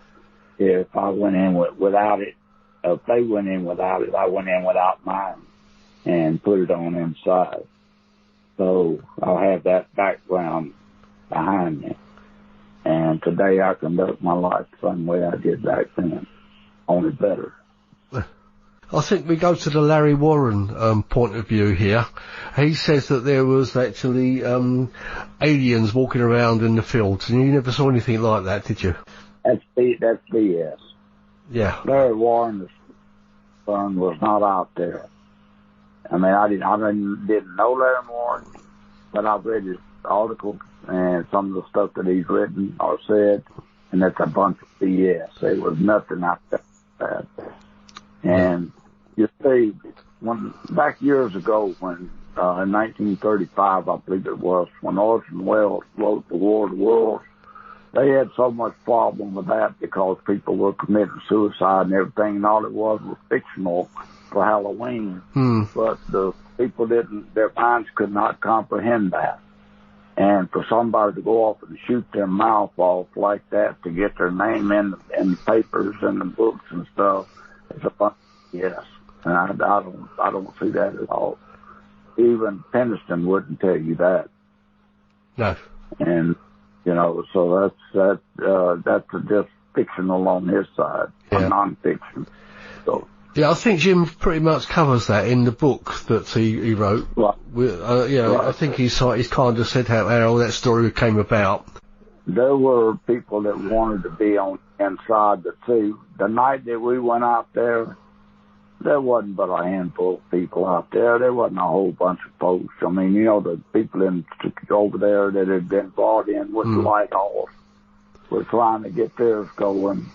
And other than that, on the actual site, the only people out there that I know of were, you know, there's about 10 or 15 maybe, but they had, you know, Colonel Halt, Lieutenant England, myself, Master Sergeant Ball, and I think, Adrian Bustinza was another one. Who? Adrian Bustinza. Yeah, Bustinza, I think, was out there. Because I think that's where, I think he can be heard on the tape, can't he? And I think that's where Larry Warren got a lot of his story from. Right. And Bustinza, and he knew, I mean, he was in security police, and he was with Pennington, so I would presume that he's out there. Now, I didn't know him personally. I didn't talk to him personally. So, as far as confirmation, I couldn't say that. But yes, I think he would, based on what he said. And he knows who I was with, and, you know, so if he knows who I was with, then that says he must have been out there. Because, you know, I feel, you know, to be honest with you, Dave, I feel sorry for Hall. I really do. Because here's a man that had the opportunity to be excellent. And we were kind of friends, you know, that we wasn't our palsy-wowsy friends, but we did things together. You know, I would go out and shoot pictures of him doing his adventures and things like that. And we would go out and, you know, and go around the base. And I was having some trouble, so with the people in the office, so he took me over to the gym and taught me how to use a punching bag and put their picture in my mind on that bag, just work it out with that until I got it in my system, and I did. And that helped me because I needed to let that frustration out that I was having naturally as a 35-year-old that was being mistreated, and I felt like I was. And to this day, I still do. I can just look back at it now and see that, yes, maybe some of that was brought on by me because I had an attitude that said that, hey, I know what I'm talking about, so don't try to come in here and tell me this, whatever. And I didn't take BS all the time. And I worked in the club, so people knew me all over the base, knew me in the club as bartender. They knew me as an instructor on the base, and my reputation stood for itself among those people. And that's really what counts. Yeah. I think another question that comes up quite often from people is, because there's been several descriptions, were you actually armed when you left the base? No. No, sir. All arms were left on the base or at the gate? Yeah. There was no point in being armed. No. I mean, why would I go off the base? Now, I go now, where I go, I carry a 45 with me, pistol. But, back then, we didn't have a need to. Now, if I'd had a need to, they'd have given me an M16. I could take it out there and fire it with the best of them. The next, so I could fire it. But, I didn't have a need to, so I didn't carry anything. No, I think the question comes up is if there was some sort of a threat that you thought was maybe Russians or something. No threat. Because you was on the UK land, weren't you? Really, it's right. So you weren't really allowed to take the weapons off the base anyway. Right. But there's been some stories that some people say that the weapons were taken off the base. Exactly. See, that's the whole point. The people that never were there are the ones that say these things. The people that they don't say these things. Because we know, we knew what was going on. Yeah. There were people that say, that's why you hear, and on the tape, you'll hear me saying clicks. I might say clicks up, clicks down, on the pin scale, whatever. I did that because it wasn't nobody's business about any off that base. If they had heard on the radio somewhere, then they could have said what I said and twisted it. And I would not allow that. And I was on the top secret mission as far as I was concerned, because that's what I was told by Lieutenant England concerning Colonel Conrad, that it was top secret, not to discuss it with anybody but him. And that's who I discussed it with Colonel Conrad. And later on with Colonel Williams. And so, all those things that happened came about out of mutual trust between Colonel Conrad and myself. I worked with Colonel Pascoe, Colonel Williams. I worked with Colonel Moore, and several others. Not Major Boy is a different one, but anyway, all of the commanders, and we got along well because I respected the officer. And I wouldn't give them bullshit. I'd just tell them the truth and let them have it. And if they didn't like it, that was up to them. But they deciphered it. But because I was honest with them and straightforward with them, out of knowledge, they trusted me. And I trusted them. I respected them. They respected me. And that's all I ever wanted out of all I did in the military was the respect that was granted, that was earned. And I didn't get it in the Air Force. And sometimes I did, sometimes I didn't. But everywhere I taught, I got excellence and outstandings and got letters of appreciation for the kind of classes I taught and things of that nature because I taught it from the hip. And I trained it like it was a real thing. I took it serious. And, and that's what caused a lot of jealousy in the long run. And if I got any publicity out of it, it was not because it was generated by me. It was later generated by others. But I observed it, and I wrote it down, what I thought about it, and Jim and I developed a friendship over time. And, what we saw if we were able to tell the truth and leave it up to the general public to make their decision. I know over the years you've not said too much. I think really the most of what I've seen that you've said is in Jim's book, really. I think you were in a couple of documentaries, which I think you think that they didn't give a true story. I was in 4, actually. I was in one with Brian Gumble in 03, and that one was called Invasion of Rendlesham Forest, I believe it was. That was with Brian Gumble in 03. Then I did another one with what was his name? Let me think of it now. Fox, James Fox. Right. I did that called I Know What I Saw. Oh, I know that one. Yeah. That was Colonel Halt. And then I did 2 with the British firm they did 2 documentaries. And in that last one was with Nick Pope, right, doing it. And he called it the one they did for Fox News, not Fox, but a History Channel. They did it, and it was called Nukes and Aliens, or something like that. Aliens and Nukes and Aliens. And, he asked me afterwards what I thought about it, and he didn't like my description, so he put it the way he wanted it. So I knew that was going to happen because it came from British TV firms. Yeah, they were probably trying to make a big story out of it, yeah. And there are people that go on to the UFO sites there in the UK that are, quote, unquote, expert nuclear physicists and nuclear this and nuclear that, and that's a bunch of garbage. If a common person can't read it, it's not any information. And half-life, you asked me about that. The half-life on and damage, it can be done by beta.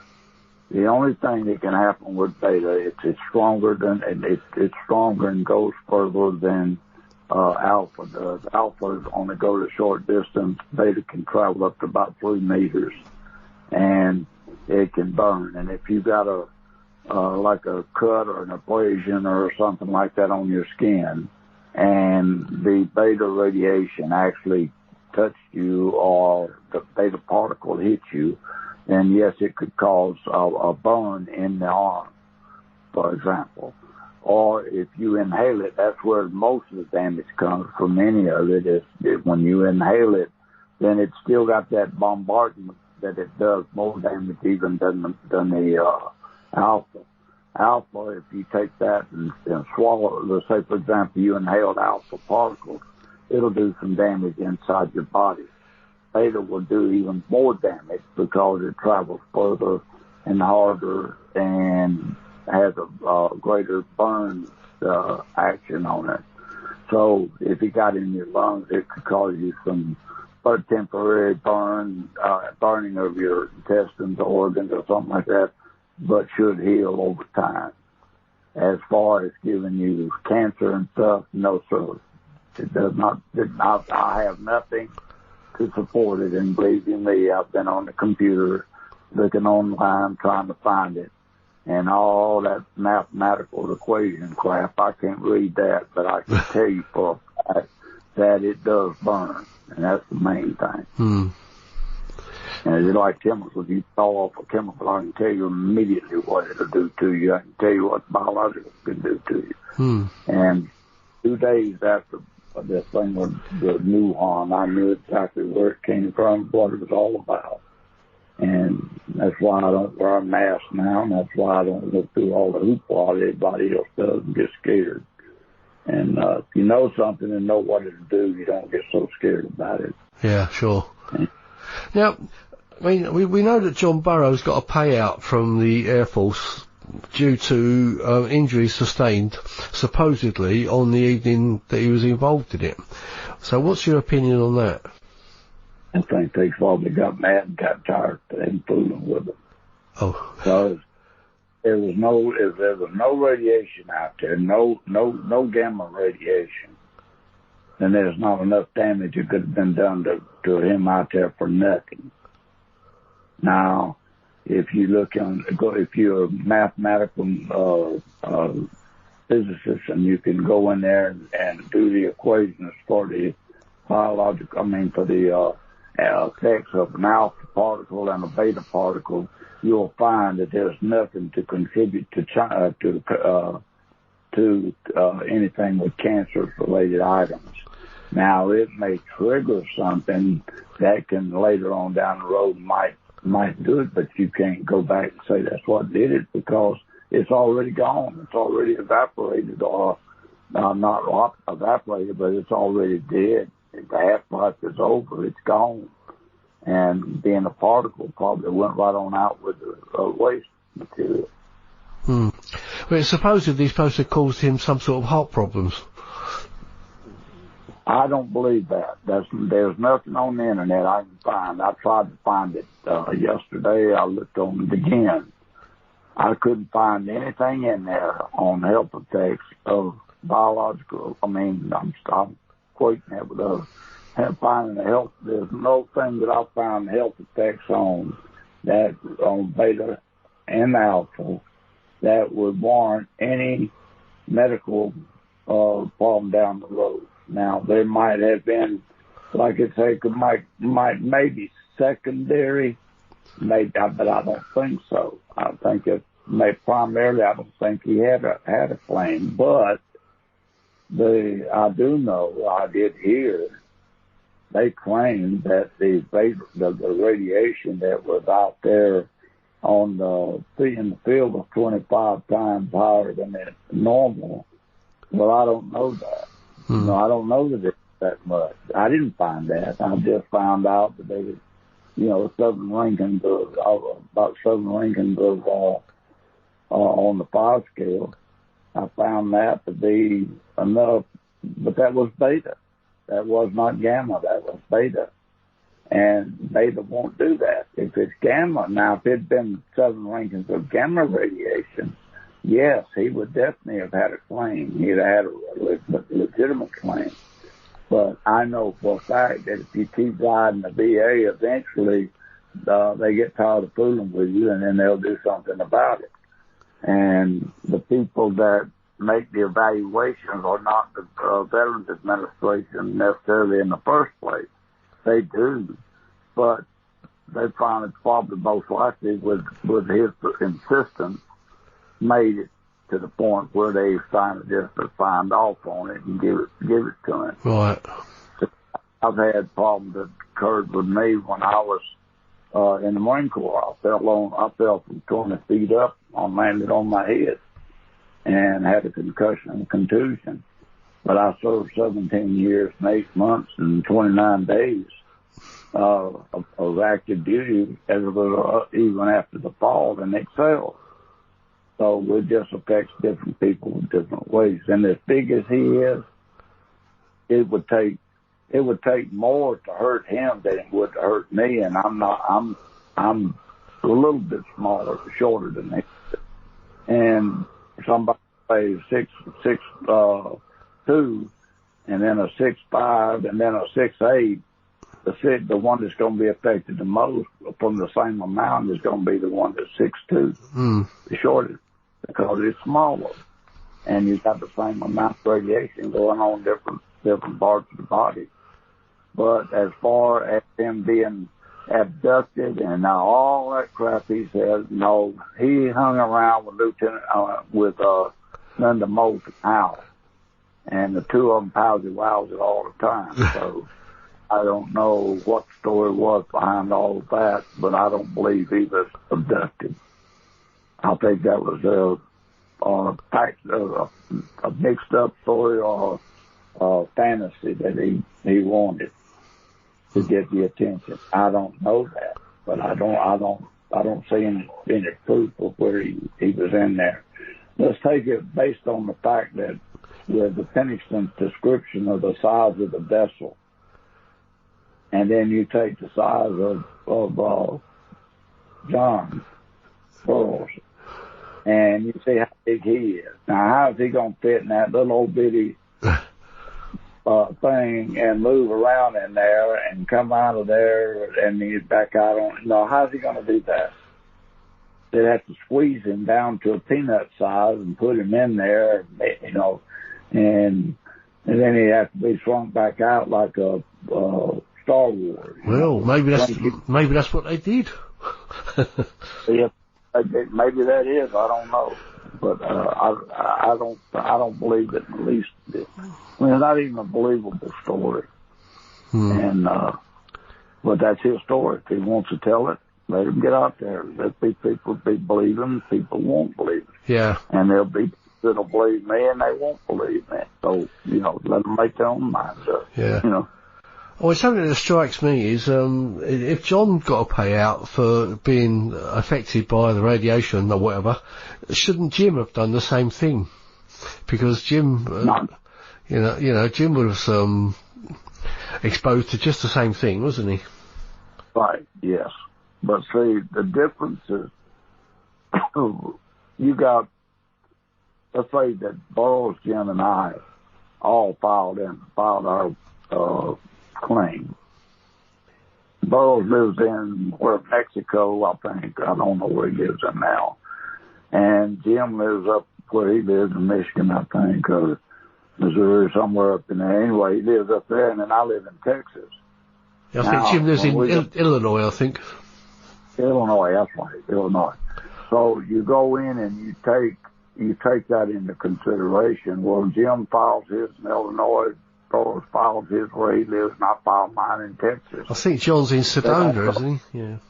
Right, they don't go to the same place. They go to different areas of the VA. Mm. And so my evaluator might look at it and say, yes, I can believe this. The next one comes up and says, no, I don't believe it. The next one comes up and says, maybe.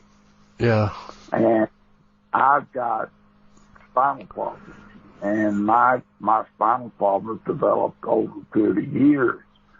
But it took 20 years to get to the point where I needed it. And, and then by the time I got there, it was too late to do anything about it. But I've had 9 spinal surgeries, and I still get up and move around, still drive a chair, and I got a rock wheelchair. Now I got my van.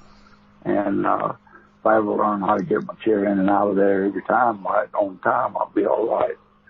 But, it's the perception. And, you can tell a lie, and if you tell it enough times, people will eventually start to believe it. Mm. And sometimes they'll believe a lie faster than they'll believe the truth. Of course.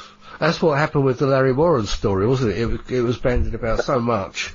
And obviously that's why the Rendlesham Forest incident really became what it is, because of really Larry Warren making such a big deal of it. And, he's probably out in the bar somewhere, and then fictionalized on everything. Mm. But, I don't, and I have not pursued this over the years. Anytime that anybody's ever contacted me, it's been them contacting me and not the opposite. But Gary told Pendleton and I, when we were on the Skype program, he said that I was the most consistent of all of the people that he had interviewed and seen on the internet and all the others, that I was the most consistent. And I made the comment that if you tell the lie from the start, then you don't have to worry about it anytime in the future. Hmm. Well, I was talking to Colonel Conrad last week, week before last. And no, it was last week, last Monday I talked to him. And he's recovering from cancer right now. And I told him, what I had said about that. And he said, he said, that's one thing Colonel Williams taught him. He said, Colonel Williams pulled him aside one day and said, if you'll tell the story up front, you won't have to worry about what comes afterwards. And I said, well, that's kind of what he told me. I said, I've improvised a little bit, but I said, I had a good friend that told me one time that He said, no, you can lie to other people, but the one thing you never want to do is lie to yourself. And if I sit in here tonight and I tell you a lie that's going to haunt me, it's going to bug me because I'm a Christian. I don't want to tell a lie. And I will avoid a lie. And if I don't know it, I'll be the first to say, hey, I don't know what it is. But I can hypothetically say that, yes, it could be. But Linda Moulton House with John tried to get me to say that it was an extraterrestrial being. And I told her, I said, I can't say that. I will not say that. Well, it had to be extraterrestrial. I said, ma'am, I don't even know what a terrestrial is, so I can't tell you what an extraterrestrial would be.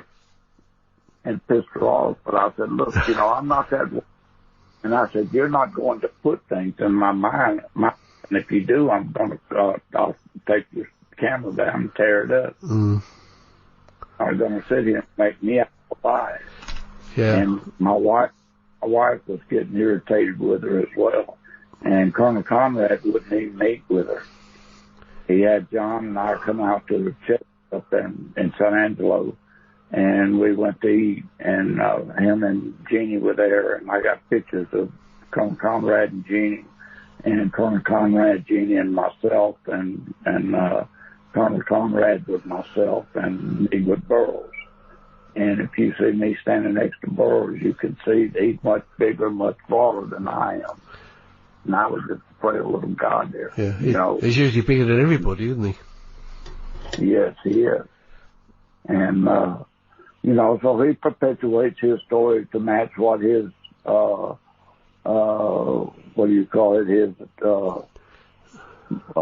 motivation is and whatever, he said to satisfy him. And that's okay if that's what he wants to do. I just refuse to participate in that. Yeah. And I told Gary and John and Jim early on, I'm not going to change my story. I'm going to keep it the same way it always has been. And I don't have to use notes. I said, my memory's strong and bigger than enough. And I said, I was respected by the eyes of the officials, so I could care less what the ones lower than me think about it. And, that right there established I have no motive, no agenda.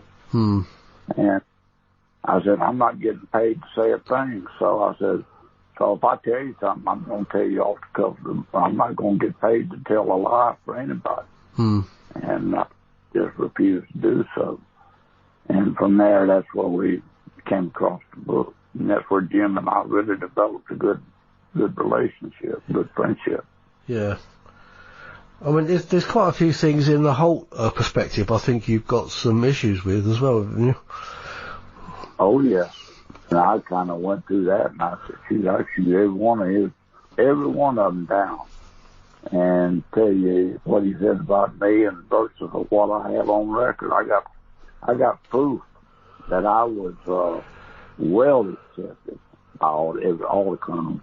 I'd go out on the weekends with Colonel Pascoe and do photography for him. He'd go out and have a party with some British official, and he'd always call me and say, hey, so Neville, do you want to go out with me this weekend? Yes, sir, I'll be ready. And I'd hop in the car and we'd take off.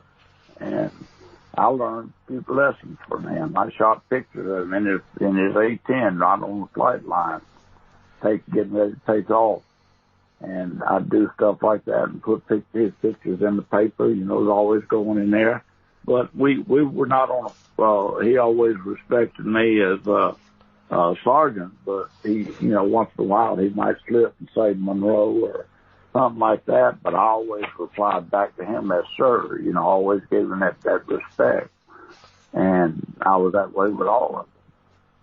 So, and the officers would come in in my classrooms and they'd listen to me teach it and this and them. And I'd get a letter back from them saying how my class was so much different than everybody else's, that I would get up there and do hands-on training or whatever I told them I did myself. And, that was just the reputation that I established and never let go of it. So there's so many people coming out with so many stories about all the UFO instances they've seen and all that stuff. They're just few and far between. You know, I think back and, you know, from what I know now, not what I knew then, but what I know now, it could have been experimental aircraft on the part of skunk works, you know, out of Area 51 in the United States. I mean, it could have been. It could have been an experimental aircraft on the part of any country. It could have been. We haven't found any evidence that there's anything from Mars or from Jupiter or from the sun or from the daughter or any other place. So, you know, it can be anything.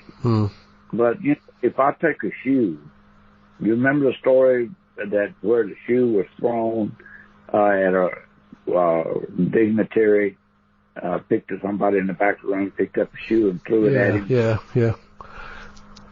So, well, that was an unidentified flying object. Nobody knew it was a shoe that landed. And it landed, they found out it was a shoe. Well, you know, unidentified object can be anything. Yeah. And UFO. And now I will say this, that based on what I've learned, and I'm going to go to Roswell, hopefully in the next 3 weeks. And when I go to Roswell, I'm going to talk to some people, and I'm going to see if I can find any factual documentation about the aircraft. They claim that the bodies were found. They claim that whatever, and the Air Force shot it down. I believe that, because at that time, 1935, they had that Orson Welles problem. And then when 47 come up and you had the UFO incident come up, and there just was too much going on that if they had not denied it and they accepted it, there'd been a lot more deaths than there were. People could not accept the fact of what it was. On the other hand, we were still just coming out of World War II, and, you know, the old saying was, you know, loose lips sink ships. Or, you know, in other words, you talk and the enemy hear it. So that was a probability. And then, but where did the flying saucer idea come from? Where did the flying saucer come? Then all of a sudden they come up with the idea of flying saucer and supposedly backward engineered it, and it was able to fly. And it did fly. They didn't go anywhere, but it flew, you know, for a while. And so all of the technology that we have today that has evolved over stealth and everything else, where did that technology come from? It had to come from a higher source, because the brain didn't know it at that time. You see what I'm saying? Yeah. I mean, so lasers seem like you mentioned the lasers seem to have appeared quite quickly from somewhere, didn't they? Exactly. And, you know, and that's what bothers me. I don't know why Halt wants to say that those beams come down at our feet. And I heard it on the tape when we were doing I Know What I Saw. And that was the first I had even heard of it. And I didn't see any beams coming down to the feet. And he pushed me off a little bit and proceeded on with the tape. You know, of course, that's what, Ray, what I called his name a few minutes ago.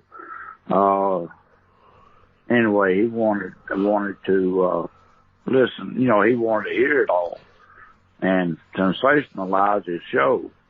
But I don't sensationalize. I just tell it, you know, like I do, and then try to think logically what it could be. You know what I mean? Yeah.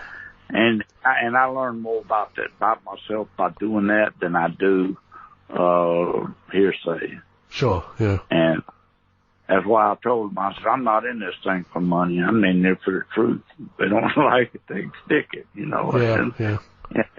And pretty well lived up to that. I mean, but I told Colonel Halt out there in California, you You know, I know at least 2 or 3 times he was wrong about Captain Jones. I mean, you stop and think logically about it.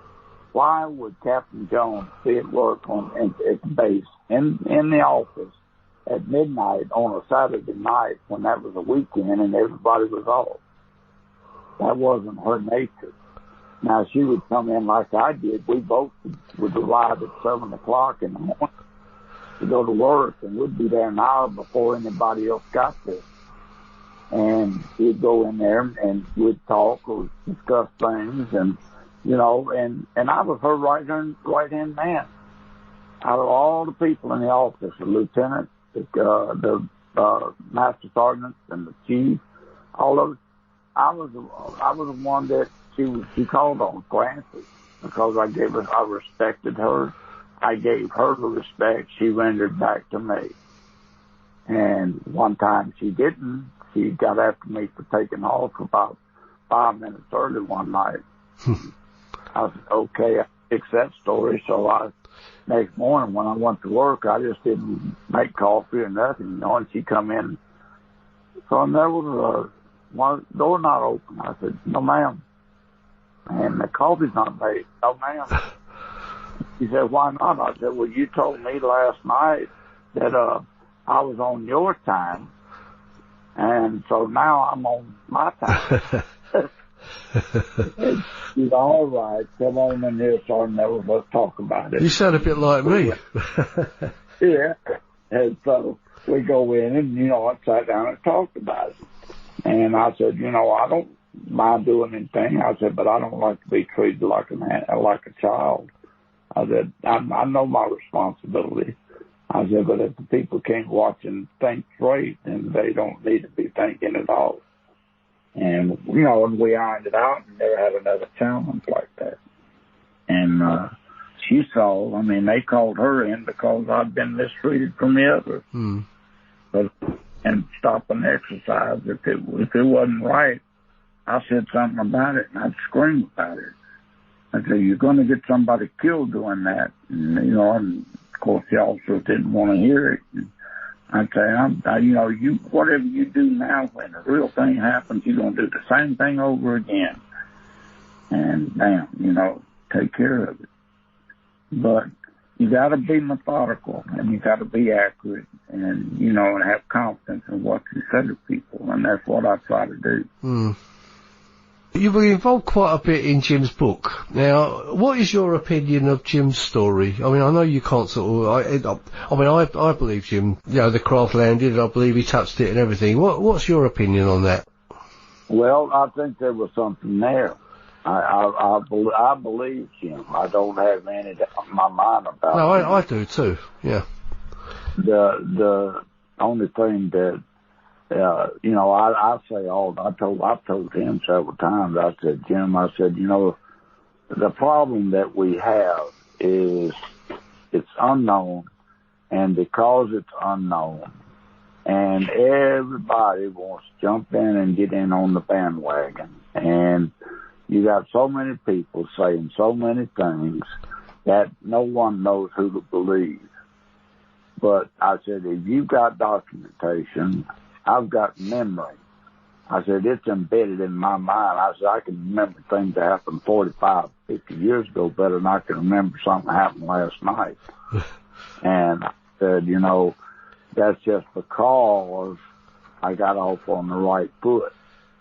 And, you know, when I went to the Marine Corps, I went in there to excel, and I did excel. And I thought, you know, I was going to make a career of it. And the only reason I got out of the Marine Corps was because I was wanting to be a photographer. And I had a chance to, but that was when they laid off all those people from NASA, and they got the jobs I would have gotten in the aircraft industry. So I didn't get the job and afford to pay my way through college. But, you know, and so later on went back I was going to go back in the Marines, and I didn't get a chance. I got a chance to go, but they threatened to take my rank away. And it was only about 2 or 3 years ago I realized that they could not have taken it because of all of the dues I got from the Commandant Marine Corps.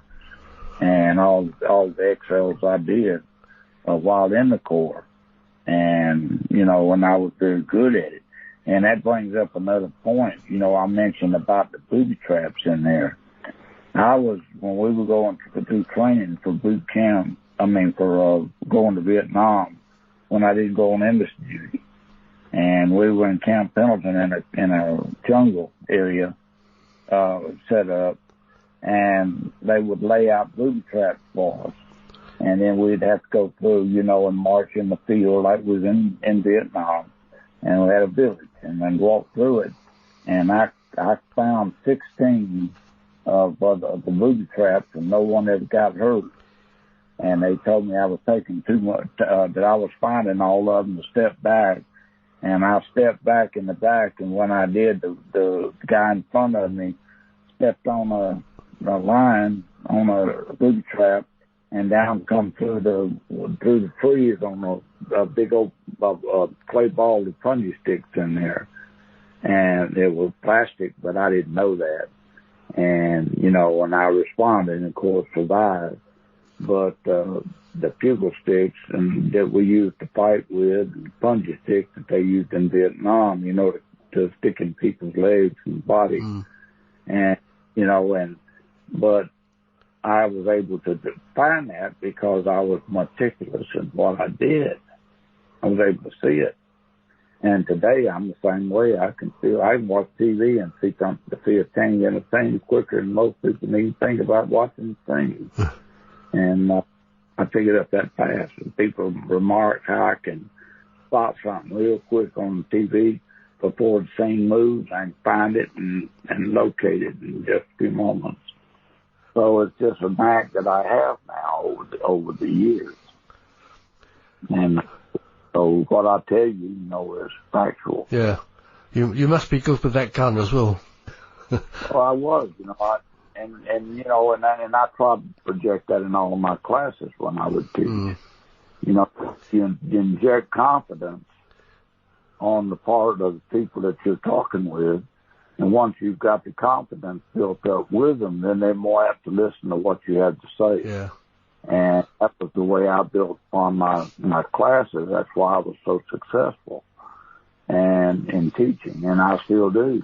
You know, I can go down and talk to anybody on pandemic, talk to them about this or that, the other.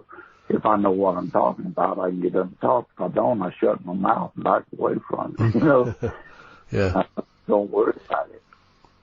Because, I mean, I've already had my life. I'm just enjoying the benefits of a sound mind. I tell my kids all the time something I learned. I said, you know, if you'll live your life with honor when you're young, when you're old, you'll remember them all over again and can relive it, that scene all over in your life again. Yeah. And that's what I did, is I just built my life with honor so that when I got older, I can remember it and not have any regrets. And I have a few regrets. I mean, we all do. Oh, yeah, we've all got regrets, yeah. You know, but that's what you build on. You build on. If you went through life with no regrets, you wouldn't have lived. Yeah. You got to make mistakes to appreciate it. You did it your way. You're right. Yeah. I've got a few questions from people here. I mean, I know you've covered a few of these anyway, but I'll read them out. I've got one from Nick Pope. Yes, that Nick Pope. In fact, he's got a little series of questions. I think you've already covered this anyway. He says, it's not really a question from me, personally, but is it possible to give listeners a brief introduction to the different types of radiation, like beta, gamma, and could you clarify what type you detected at Landesite? You did that already, I think, really. I don't know if there's anything more you can say about that. I think you probably covered it, really, didn't you? Okay. Yeah. And what do you think might have caused it? What caused it? Yeah, you wouldn't. Well, it could be mechanical. I mean, you know, if anything that any kind of machinery that's built is built on either electrical energy, it might be gaseous energy, it could be any kind of energy that makes that machine work. That could have been that beta radiation could have been emitted from parts of that vehicle that would make it work. It had to be made out of something, and something had to propel it. So if that was, it could have been some kind of a mechanical part that would be required to make that vehicle do what it does, and it could emit beta, the beta particles. Beta particles are just, they come from, they can come from Earth sources, they can come from other sources of energy. And, everybody asked me about what I thought about why is it that these things will fly over nuclear bunkers. Well, one theory I had was simply that perhaps they were looking for fuel. I said nuclear fuel, and I told Pope this. I said nuclear fuel has you can take an aircraft carrier, for example, that is generated or propelled by nuclear, can go for 20 years without refueling, without having to get more source of energy. And that way you don't have, it's just got a nuclear reactor and it keeps turning that over. And that's the fuel that's used to generate that, then propel that ship. And as any other kind of series of energy can be done the same way. And it's just a cheaper way of doing things, or a smarter way of doing things, if you will. Yeah. And so that's where I come from that. And as far as the spinning top theory, that's why I came up with the spinning top theory, was that it was spinning. It could have been spinning, and in the process of spinning, or have a gyroscope inside the vehicle that would be spinning. If you take a drone and fly a drone right now, that has a source of a gyroscopic effect in that as well. And, and some kind of mechanical control. Well, all the technology that we have had to have started from somewhere. And you build on that somewhere to some more, and then some more, and some more, and some more. And, so it could have been say, for example, a country trying to find out what we've got, looking for nuclear fuel, or looking for nuclear energy. They could be looking for that. It could have been China. Could have been Iran. I don't think so, but it could be. We didn't know what was going on back then. But, there's all kind of theories that can come out of this, that if you take it to a level of outside of the box and think besides thinking about just a UFO, where could it come from? There's all kind of theories of what can come up and say logically, yes, it was gyroscopic in nature, spinning like a top. It could do this, it could do that, and all the other. Well, my question's always been why, if it came from Mars, or let's just say if it came from outer space, or Mars, or extraterrestrial, why would you have blue, yellow, and red lights on it? Why would you have white lights on it? You wouldn't need it. You wouldn't need the light. And if you did, why would it be earthbound lights like red, blue, yellow? Does that not make sense? Yeah, I can see your point. Yeah, I've thought that myself sometimes, because if you're trying to remain invisible, you're going around flashing lights all over the place, you're going to be seen, aren't you? And if you were that sophisticated and can come from another place, then where did you stop by the lights to put on your vehicle when you got here? It's like saying, one of the comedians that we have here in the States, and he was talking about that, and he said one day this UFO left some star-like thing, so they decided they were going to go to visit the States. They were going to go down to Alabama and don't visit the park, and they packed their chicken and all that, But like he said, they just decided, why did they come to this place? Why did they come here? Why did they come there? And then when you stop about it, it's all in the head. And, you know, you can fantasize about all that stuff. Yeah. And Superman and Batman and all these fantasies.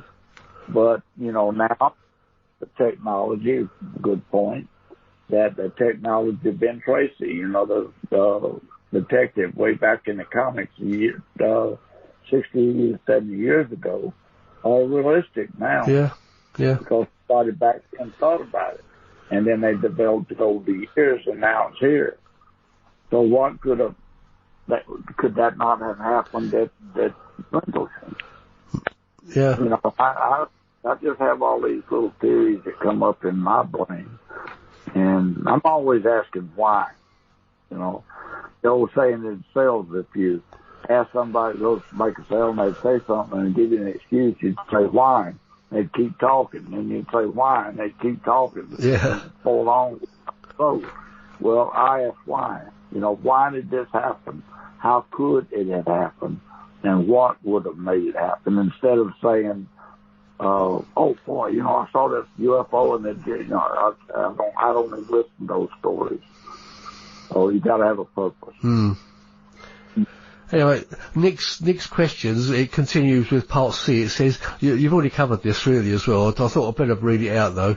Would the levels as some allege, cause long-term health issues for those who got closest? You did cover that quite a bit. Have you got anything to add to that? Only if it was gamma. Only if it was gamma. Yeah. Beta and alpha, I think so. Because the half-life on it is very, very small. I'm very short. Oh, right. He actually mentions half-life. He says, what do you think about the half-life of the radiation and whether anything would be detectable today? No. Not in beta. Gamma would, but not beta. Right. The beta, alpha and beta are just particles, and they just, you know, an alpha particle will only travel a few inches. A beta particle travel maybe 3 feet, and gamma will go straight through you. And it's the gamma that does the damage. The gamma is the X-ray. You know, when you go to get an X-ray, that's what they're doing, is shooting gamma radiation through you. Right. And if you ever notice that when a health official gives you an X-ray, they have a dosimeter on their code or something, and that measures the accumulated radiation that they garner over a period of, say, 12 months. They know how much radiation their body has been accumulating over that time frame. You don't do that alpha and beta because it's minimal. And so there was not enough in there to bother Burroughs or anybody else, I don't think. Right. If he stood over it and breathed and breathed and breathed and breathed and just kept shooting in him, yes, maybe it could do some damage. It burned some of his internal organs. But the kind of problems he has, no, I don't think so. No. And I think a lot of his problems are mental. Yeah. And I think I mentioned this to you before about hypnosis. Both him and Jim both were subjected to hypnosis. And a hypnotherapist, a good one, can make suggestions to you, and you'll think they're real and act upon them. And then when you snap out of it, you don't remember anything that you just went through. And I believe that Burroughs has been subjected to a little bit more so than he should have been. Put it that way. Yeah, possibly. It's you know, you've got to take that into consideration, I must say. Right, next question I've got here from Darren Cooper. He's got a series of it's made out of about four pieces again. He asked, while you were close to the orb, did you feel any emotional change or discomfort within your ears or head of any kind? But I don't think you were you were not really that close to it, were you? Well, I didn't get close to the object itself. I got close to just the aftermath of it. And the only physiological change that I had at all, that any of us had, was that the static electricity within the air was making the air on our bodies stand out pretty strong. And, I mean, it was strong in some places. And, you know, you're standing around and all of a sudden you got that strange feeling. something that's existing, and that did happen. Now, one thing I don't think I covered possibly was about that was when we saw the objects in the air, the difference is that they would move straight out or make a 90-degree turn, and or whatever they did, and it was not a curved turn, it was a direct turn. And we would be spotting it in one location, and radios would go crazy because we had 3 different methods we were on trying to communicate, and security police in Bentwater could catch it, and they would say that it would be over their site, and commotion would be going on, and we'd lose it, and then all of a sudden it popped back over where we were, and and they'd lose it over there. So that movement was active. It was fast in some areas. But it finally got to the point around 1:30 to, I think more closer to about 4:30, 5 o'clock. We were about to freeze out there. And when we decided to just to go on back home, and go back and get some warm clothing and stuff. And, but the only activity we saw, we didn't see any major physical. All that one thing sitting down there on the end, it looked like kind of like a box with a pile of dirt, might be in that box and be covered with heat and, boiling over like it was boiling inside. Yeah. And why we saw that, I don't know. Maybe it could have been friction, from movement. If it was flying through the air that fast, there had to be some friction involved. And if there was friction involved, that causes heat. And if the heat was involved, that could explain that part. And nothing external that was making it do that other than going through going through the air. And that would generate heat. And, but, when it finished, it was up in the air, and then it was gray, kind of like almost like just a foggy gray disc. And there's 3 of them. Halt said there were 5. Then he said one time there were 7, and it wasn't but 3 total. And that's all. I mean, it goes on to in part B. It says, was the orb moving in a way that looked alive? Like something was inside. I think you covered that. You didn't see anything like alien type of beings or anything, so I think that covers that. And then he goes on to, this is the next interesting part. He says, facts speak louder than words, and I believe it to be the fact that Larry Warren wasn't there on any day, on any close encounter in the 1980 Rendlesham Forest incident. He says, I apologise for bringing it up, but can you verify this at all, as I'm aware that he was 100% not present and has added himself into a story that is not his. I think we've already covered that as well, or you did, and I think we already know that for a fact, but right. I think you're pretty certain that he wasn't there. I don't think about that. I've read too many stories and they change. Yeah. If once you change it, you water it down a little bit here, then you add on to it over here, and then you water it down over there. Next thing you know, you're right back where you started, and you don't know where that was. So, I really don't believe he was out there. I mean, I can't verify that, but I don't believe he was, based on what I've heard and seen. Yeah. Well, one of the facts that we uncovered was the fact that he was in the Air Force for less than 10 months. Now, would you have been on guard duty that night after being in the Air Force for less than 10 months? Well, if he was in the Air Force for less than 10 months, he got kicked out. Well, yeah, I think that is kind of the case, but. And a 3 or 4 year tour, and if you're in there less than 10, if he was in fact left in there in less than 10 months, they put him out for some reason. Yeah. He arrived at Bentwaters in December, and he was gone by I think it was July or something, in the year after.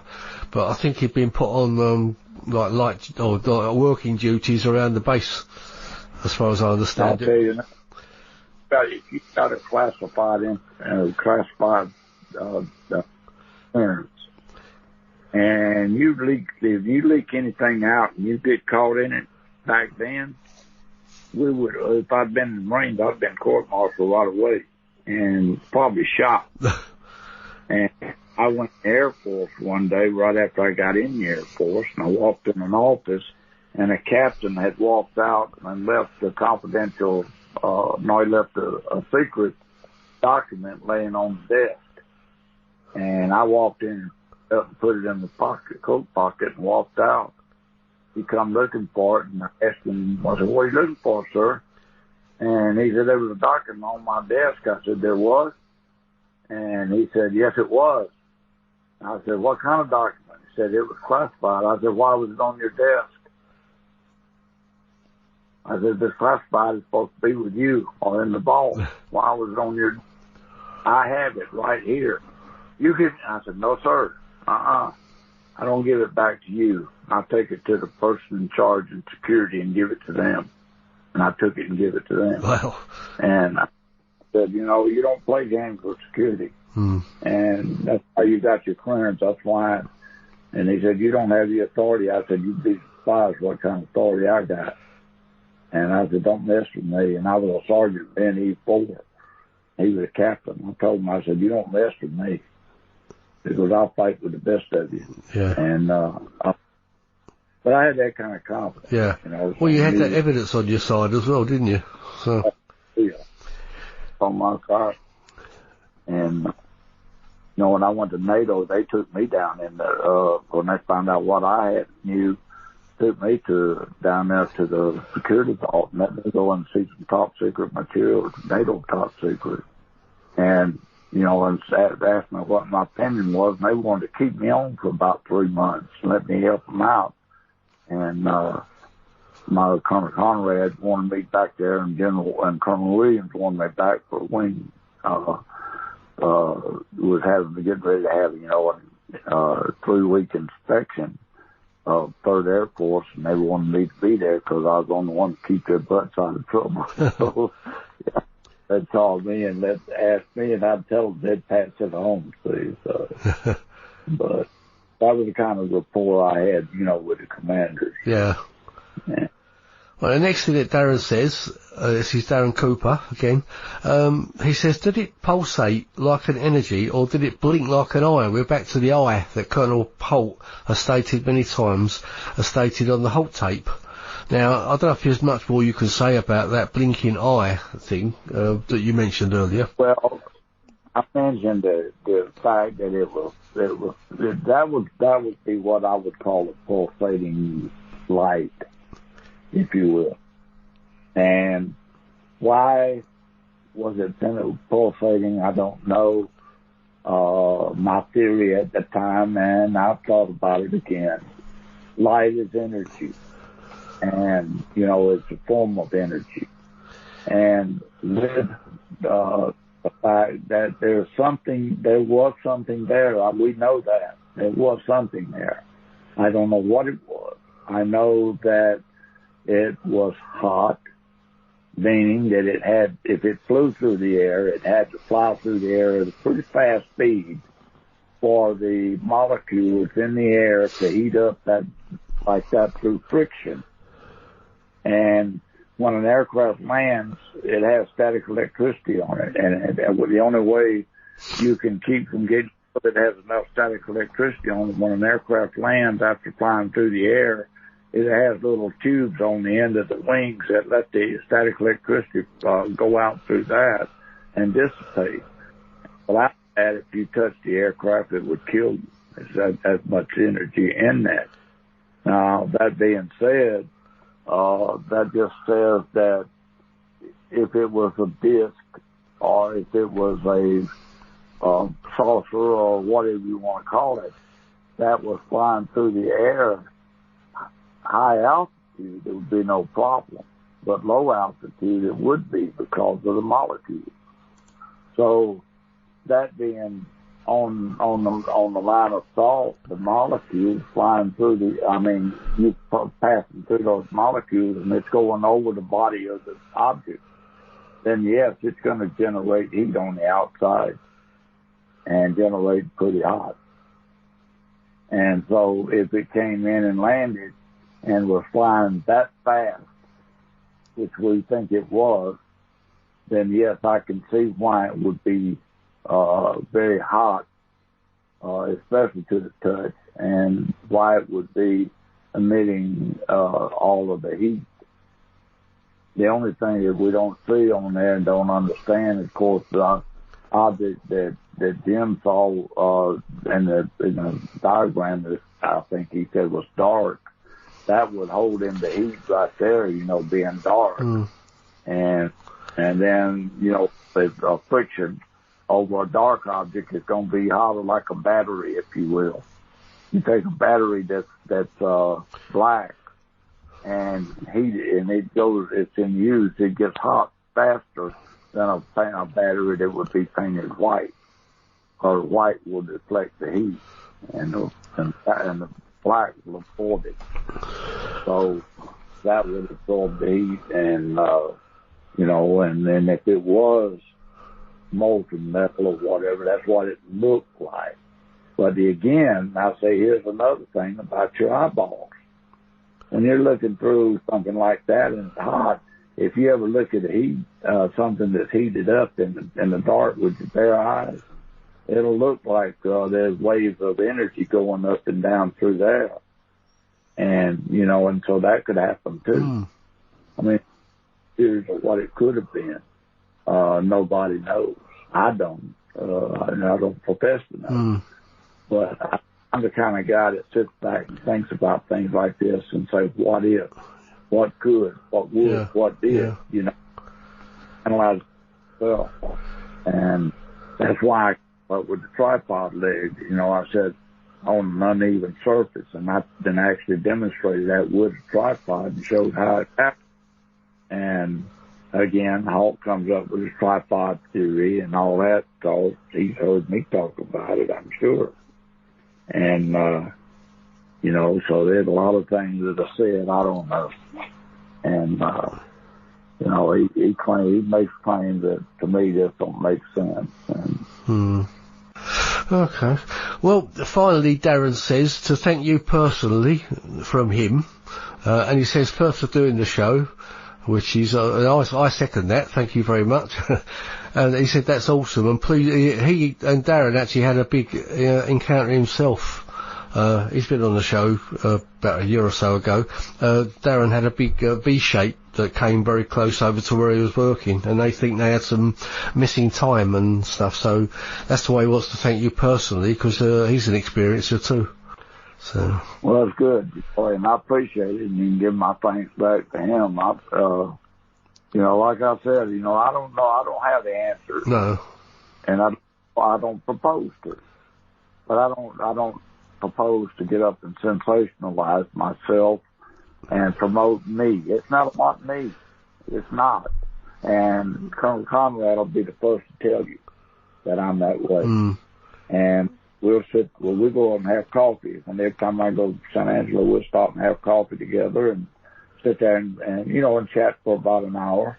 And I'm always calling, checking on his wife, checking on his, he's going through cancer treatments right now. And but I call him at least once a month, and we talk a few minutes and, and catch up on what's going on. Sure. And I always tell him, I said, and I thank him all the time. I said, sir, I just want to give you another thank you for giving me the opportunity and trusting me enough to put me out on missions like this and let me go out and prove myself. And I said, it took away the monotony of the lives I was conjuring up in the office in there. And that's preparedness office. And I said, it gave me a break.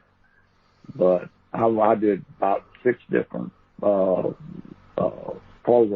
projects for Colonel Conrad and Colonel Williams. And Colonel Williams, on my APRs, I had 9s, all 9 signed by Captain Sue Jones, sent up to be signed by Colonel Conrad.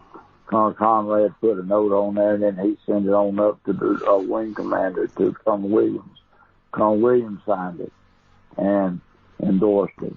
And nobody in my office had that opportunity at all, because I was the only one that had an officer that was my direct reporting official.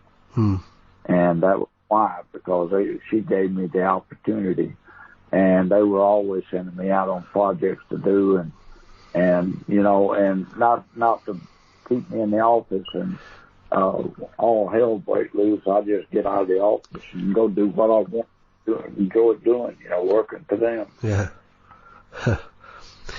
All right, anyway, I'm sure Darren will be listening to the show. So, Darren, I've asked your questions for you. Right, next questions I've got is from Gary Jones. Now, he's had a big experience as well. Do you know about the Penteric incident, which was in Wales? You may not have heard of it, Monroe.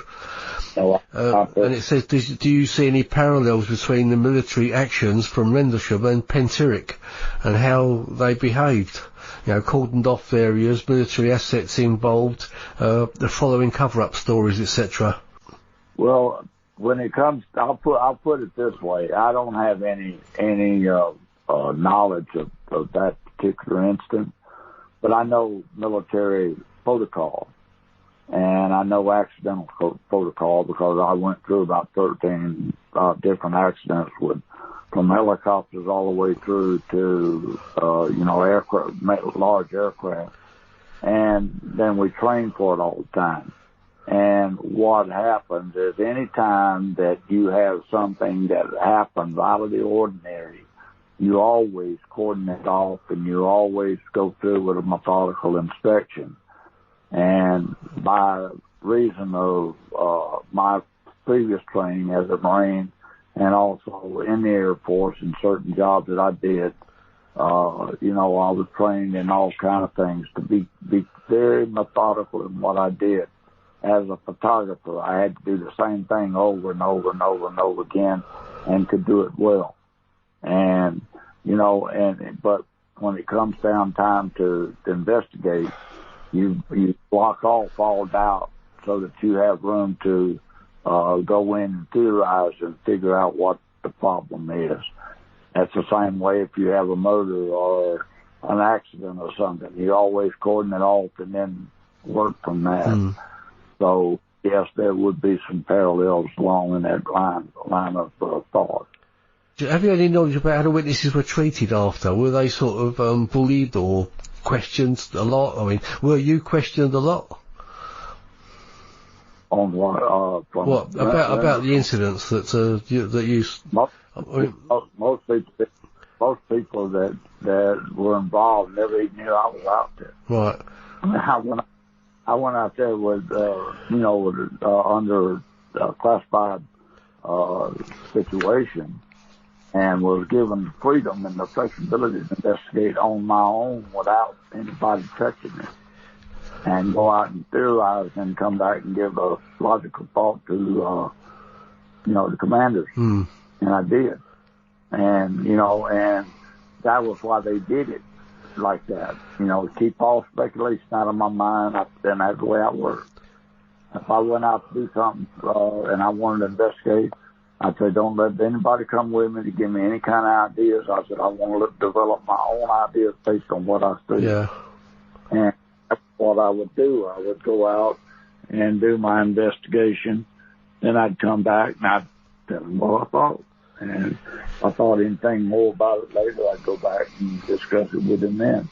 We still talk about it today, Colonel Conrad. And we all we'll get together and, he didn't know what was going on. And then another thing, too, this is what got me, and I'll say this to you before I forget it. Colonel Halt said that Colonel Conrad was promoted temporarily to senior, the wing, he was voted temporarily to the wing commander's post, and that he moved in. Well, Colonel Conrad told me about 3 months ago, I guess about a year ago, Colonel Conrad told me that within about 3 weeks, 3 days or 3 weeks, I think about weeks, of this whole incident at Bentwaters, he was assigned to Accident Investigation Board. And he later got out of the Air Force and flew for FedEx, I think it was, for 20 years. So that story was not accurate, not according to what Colonel Conrad had to say. And I would trust Conrad. There's another little thing I just thought of. In the Larry Warren yarn, he talks about an underground base where he was taken to be questioned. Is there any underground base on Bentwaters? Not that I know of. No, I've heard that before by Donald Leisure, who was the weapons storage area. He used to hand out the weapons, the M16s, etc. And he used to work on the fire department as well. And he said he would have to know if there was an underground base. And he said there wasn't. So not an underground base. I mean, they might have been an underground bunker, if you will. That's possible. Well, this, but not like according to the Larry Warren yarn, it was big enough to have champagne parties and films being shown and stuff like that. That's a fun. Right. Yeah, I think that's quite obvious, really. All right, the next question is from Chris Ebbers, and he runs the Outer Limits magazine here, and he says, "Were you filmed for Capel Green, which is a documentary being filmed? And if so, what opinion of the project? And if not, why does he think that your contributions were ignored?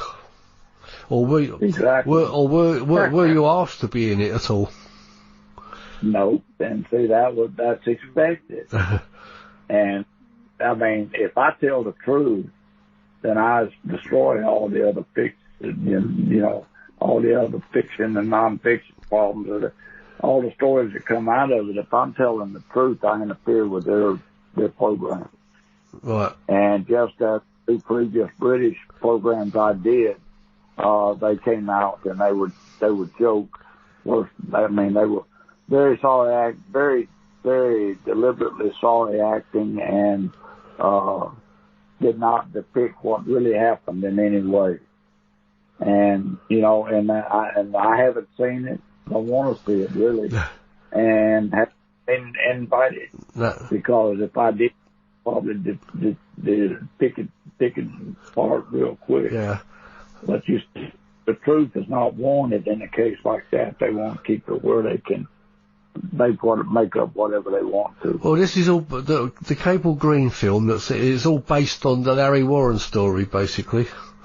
So, but I mean, it's not actually been released yet. It's been about 4 years in the making so far. They have to keep rewriting it and whatever. But I understand as this show goes out, it's going to be coming out at the end of this year. So we'll keep our eyes open and see what happens. It'll come out at the same time as this show probably. So that'll be interesting. Again, back to what I was previously alluded to with you on many occasions when we talk, is the difference that you get from different perspectives. You get different perspectives on anything. But I'm not in this thing for popularity. I'll discuss it with people, but, I don't really go into, I get bored, to be honest with you.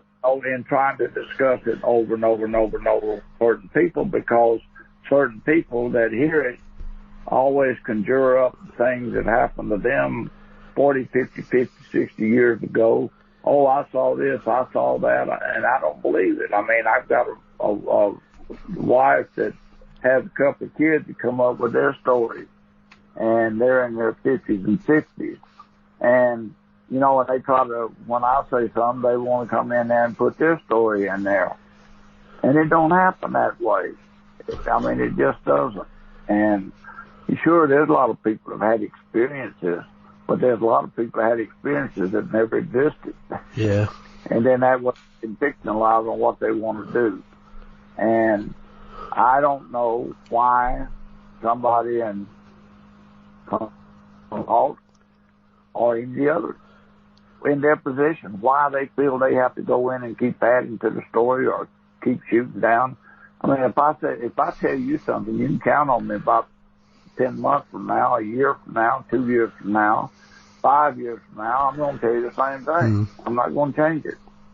And if you got to change your story now, you'll change it again later, and then you'll change it again, and then you'll change it back again because you can't remember what you said the first time. Then you say something, you can't remember what you said on the third time, and by the time it's all done, it's just a bunch of mud. Yeah, I think that's why the Larry Warren story falls apart quite a lot, because his story's changed with different things, and he's been picked up on things, and then he changes it to fit that story, and, you know, this doesn't work.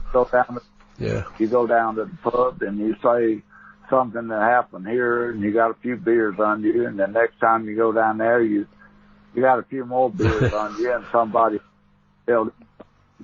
And then by the time you got about 10 or 15 beers around about 10 or 15 people, then 10 or 15 stories come out, and then next thing you know, nobody believes you anymore. Yeah.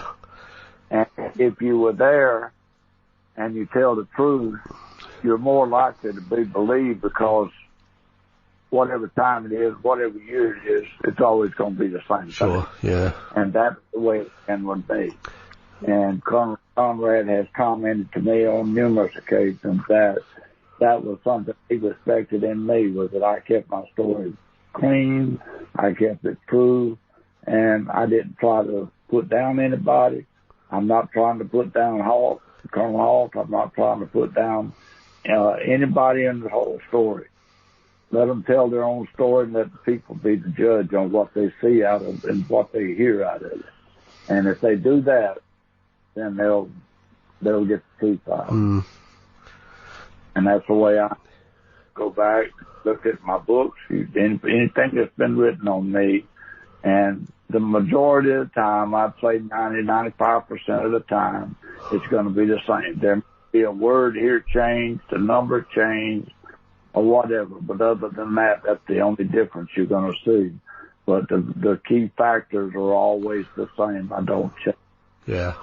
And I'll take what I have said to anybody before my Lord and say, this is what I said. Is it true? And if it's not, correct me on it and prove it. And then I can go with it from there. Sure. And I don't have anything to deny. Sure, yeah. There's another British guy who called me that Jim had put me in touch with, or put him in touch with me, and I did a story with him earlier this week, and I was telling him, just the same thing I've been telling you. And I told him, I said, when all this is done, I said, compare what I've told you to what I've told David. And David, I'll tell him to compare it with you and see if I've come up with things different. And if so, let me know. Yeah.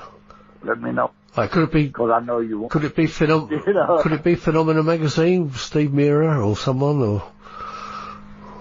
Let me see if I can pull it up here real quick.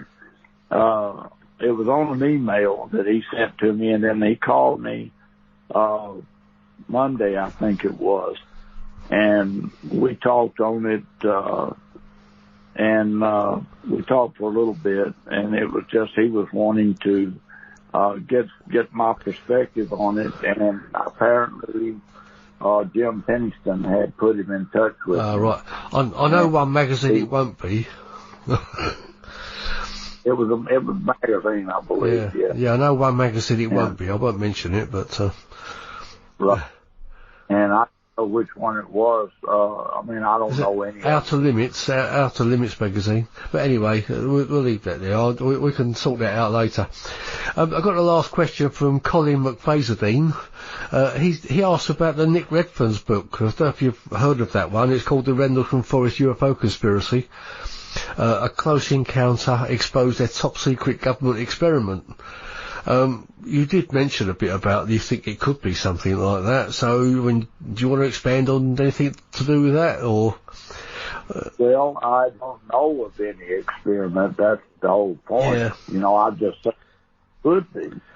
I mean, you know, all aircraft that we have, all of our space, space vehicles, everything, they're all experimented with and designed before they ever brought out to be the one, if you will.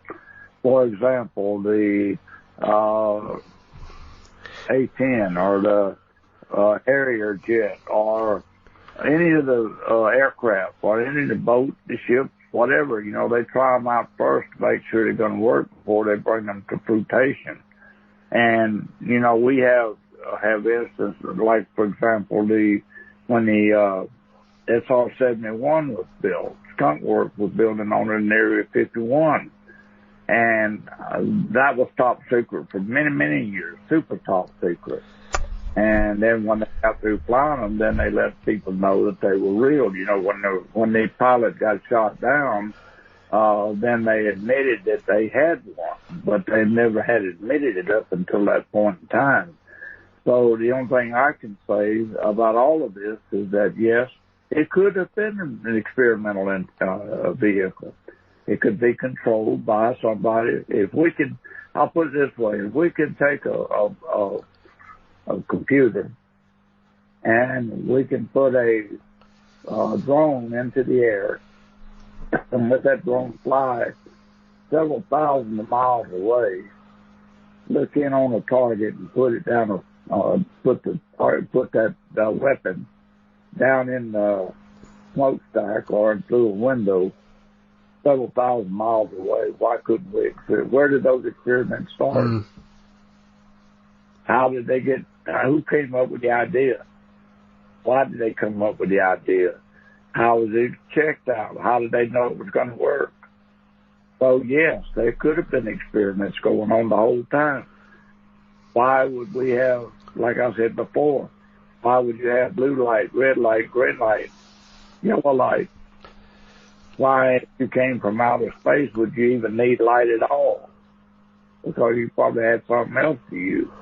I don't recall anybody saying when they went to the moon or seeing any white colored lights, yellow and green and blue and red, and you don't see any of those lights on Mars, and you don't see them on, all these other planets. So, yes, could it be an experiment? Yes, it could be. Most likely is. Nobody can come up with it and confirm it because it's too classified. And that's just one thought. And I would be personally in trying to think more in that line of thought than I would on any extraterrestrial, because I don't see any evidence of an extraterrestrial at this point. Like I told Linda Moulton House, I don't even know what a terrestrial is, so don't try to plant any extra in there in the process. Yeah. And, so there's all kinds of possibilities. Yeah. And I'm sit back and I think about all of it, and I put two and two together, and then if it comes out 4, then I go ahead and go 4 by 4, and if that comes out okay, then I'll go on higher. Yeah. Until I run out of toes and fingers, and I start to have difficulty. But I can still think and theorize, which I did about the tripod legs. Yeah. I theorized about why they would be the same impact of compaction, and and all of this over the years, and put it all together. And then now I can talk about it with some kind of sense because I thought it out. Yeah. And I think people think because it was a nuclear base, it would have been a bit sort of risky to have sort of an experiment that nobody knew about going on around the base, because anything could happen. Well, that and the fact that there's aircraft flying all the time, and if you've got, they said they tried to claim there were helicopters flying that night. I didn't hear any. No. I didn't hear it. And I think I'm pretty good with that. Stealth had not come about at that time. And, if you had an A-10 that was flying, yes, you could see what the result of the A-10 would be, what the F-4 would be. If you found this, what it sounds like. You can identify them by sound. And I didn't hear any of that. And if it'd been a helicopter flying around, well, even if I didn't hear it, I could feel it with my feet on the ground because that's what I was trained with. And I said they could do the same thing. I can tell when the helicopter's flying above, based on the air that's hitting the ground, they're blowing the molecules through the air. And when you get down to the ground, it kind of rubs on your feet a little bit. And that came from experience of trying to identify your helicopters coming in at night. And, you know, all these years, my son was in Pendleton, noticed that I could tell what the CH-53 helicopter sounded like, because that's what I was trained on 40 years prior to that. So 50 years prior to that. So, you know, our brain picks up on all this stuff, and that's what we do with it later that counts. Sure, yeah. Well, Monroe, it's been fantastic having you on the show, and thank you so much for giving so much time. It's been really fascinating. You know, I don't really know what else to ask you, to be honest. I think you've covered everything pretty well, and, you know, I'll just thank you so much for your time. Well, I could, you know, people can email me or to contact me, you know, on Facebook. I'm there too, so, you know, I'm available. Anybody wants to talk to me, you know, write me, talk to me, whatever. I'm available, and I'll give you the information later, and if they want to contact me, then they... Sure, yeah, well, I've got the Paranormal Dimensions page as well. I'll put your email... Is it all right to put your email address on there? Yes, it is. Yeah, you're okay with that. I won't put your phone number or anything, because you don't want people to phone you up. I see, so I answer all that stuff. So give me something to do. All right. But anyway, Monroe, again, thank you so much for coming on, and I hope you have a good year next year, and hopefully you'll get to come over here and come and see us all at some point. I'm not doing that. I'm getting my cameras already cleaned up.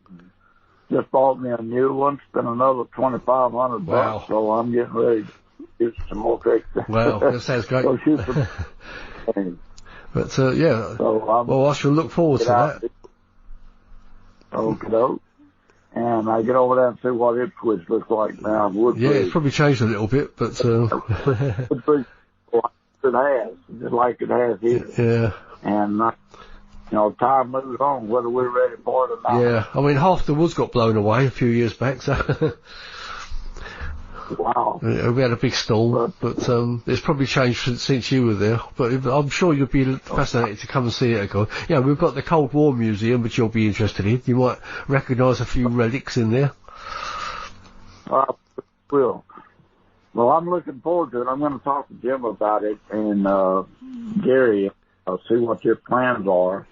And then I'm going to start planning for it and be ready for it come time to come over. I'd be glad. Yeah, it'd be great to get all three of you over. As I say, I'll try and fix something up, and it'd be great to have all three of you coming over.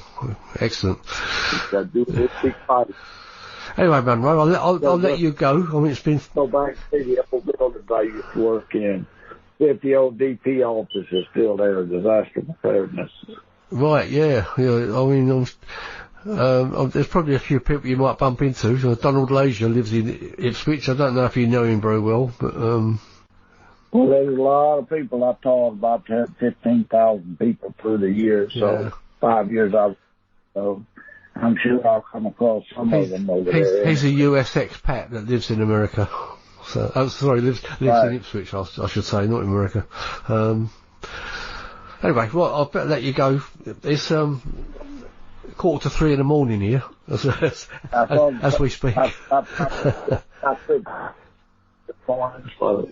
But okay, well, nice talking with you, David, and get back with me, and we'll go from there. Yeah, sure. I'll certainly stay in touch, Monroe, and thank you again so much. All right, you take care of yourself. Look after yourself in that vehicle. You too. I tell you what, it's just taking some getting used to. I tell everybody, pick up to a bus, and it's just a wagon, but passenger. Yeah. And I got all kind of doodads in there that I have to worry figure out how to use a wheelchair and get everything out and up and down without falling out the door. Oh, well, like will you that. be careful? But I'm getting used to it now, and so I don't have to holler as much as I used to, so that's good. Yeah. You know, if you have any questions, just Yeah. give me a holler or I'll speak to you. mail or whatever. Yeah, I'll speak to you again soon. Of course, I'll send you the link when the show goes out and everything, so you can have a listen to see how it comes out. All right. Okay. Well, good evening now. Good morning. Yeah, good morning. I'll talk to you again. All right. You take care, Monroe. Thank you. Cheers. Bye-bye. Take care. Bye-bye. Bye-bye. Well, there you have it. Once again, thank you, Monroe Nevels, for another very interesting story about the Rendlesham Forest UFO incident. From your perspective, I think I'd like to say just one thing. I think we should all remember that whatever happened back in 1980, something did happen, and we've got to respect the fact that people like Jim and Monroe and Colonel Halt were all involved. I think it's the ones that are trying to make out that they were involved and they weren't is the problem we've really got. I think we've just got to remember that. But anyway, this is my final show. Thank you very much if you've listened to all my other shows, or some of them at least. Once again, thank you very much, and I do wish you all a happy new year. I hope 2022 becomes a better year than the last couple of years we've had. I'd just like to close the show with Jim Penniston once again, telling you about his book. I'd say it's probably one of the best books about the Rendlesham Forest incident on the market, even if there are some disagreements about it. It's very detailed with who said what over the years, and, you know, there's no getting away from that. So there we go. I shall leave that with you, and wish you all a happy new year, and thank you for joining me over the last 140 shows, if you've joined me at all over those. If you can always backtrack and find the older ones if you're interested. You can certainly find the Colonel Halt and Jim Penniston ones if you backtrack, because they are still there up on the site. So I'll leave it there. Thank you very much for joining me, and take care of yourselves. Bye bye. Hello, my name is Jim Penniston. I am here to tell you about a groundbreaking new book about the Rendlesham Forest incident of 1980. It's called The Rendlesham Enigma. This book, 85% of it, is previously unknown to the public and to other witnesses. After 39 years of disinformation and misinformation coming out about the incident itself, I decided to team up with Gary Osborne and write the definitive book. I thought I was more than qualified, since I was the first responder of the USAF, United States Air Force, deployment off base on a craft of unknown origin. What I would like everybody to do to know that is that this book is definitive. It's 702 pages long. Of that 702 pages, 300 pages are endnotes. What it does is presents the facts like never been presented before. Everything I kept close to the vest all these years is in this book. I will put you right beside me on contact night. You will go through the emotional distress that I went through. But at the end of the day, after reading this book, you will have a complete understanding of what actually happened at Rendlesham Forest that night. So please, go to Amazon.com, buy either the paperback or the Kindle. I guarantee you this much, you will not be disappointed.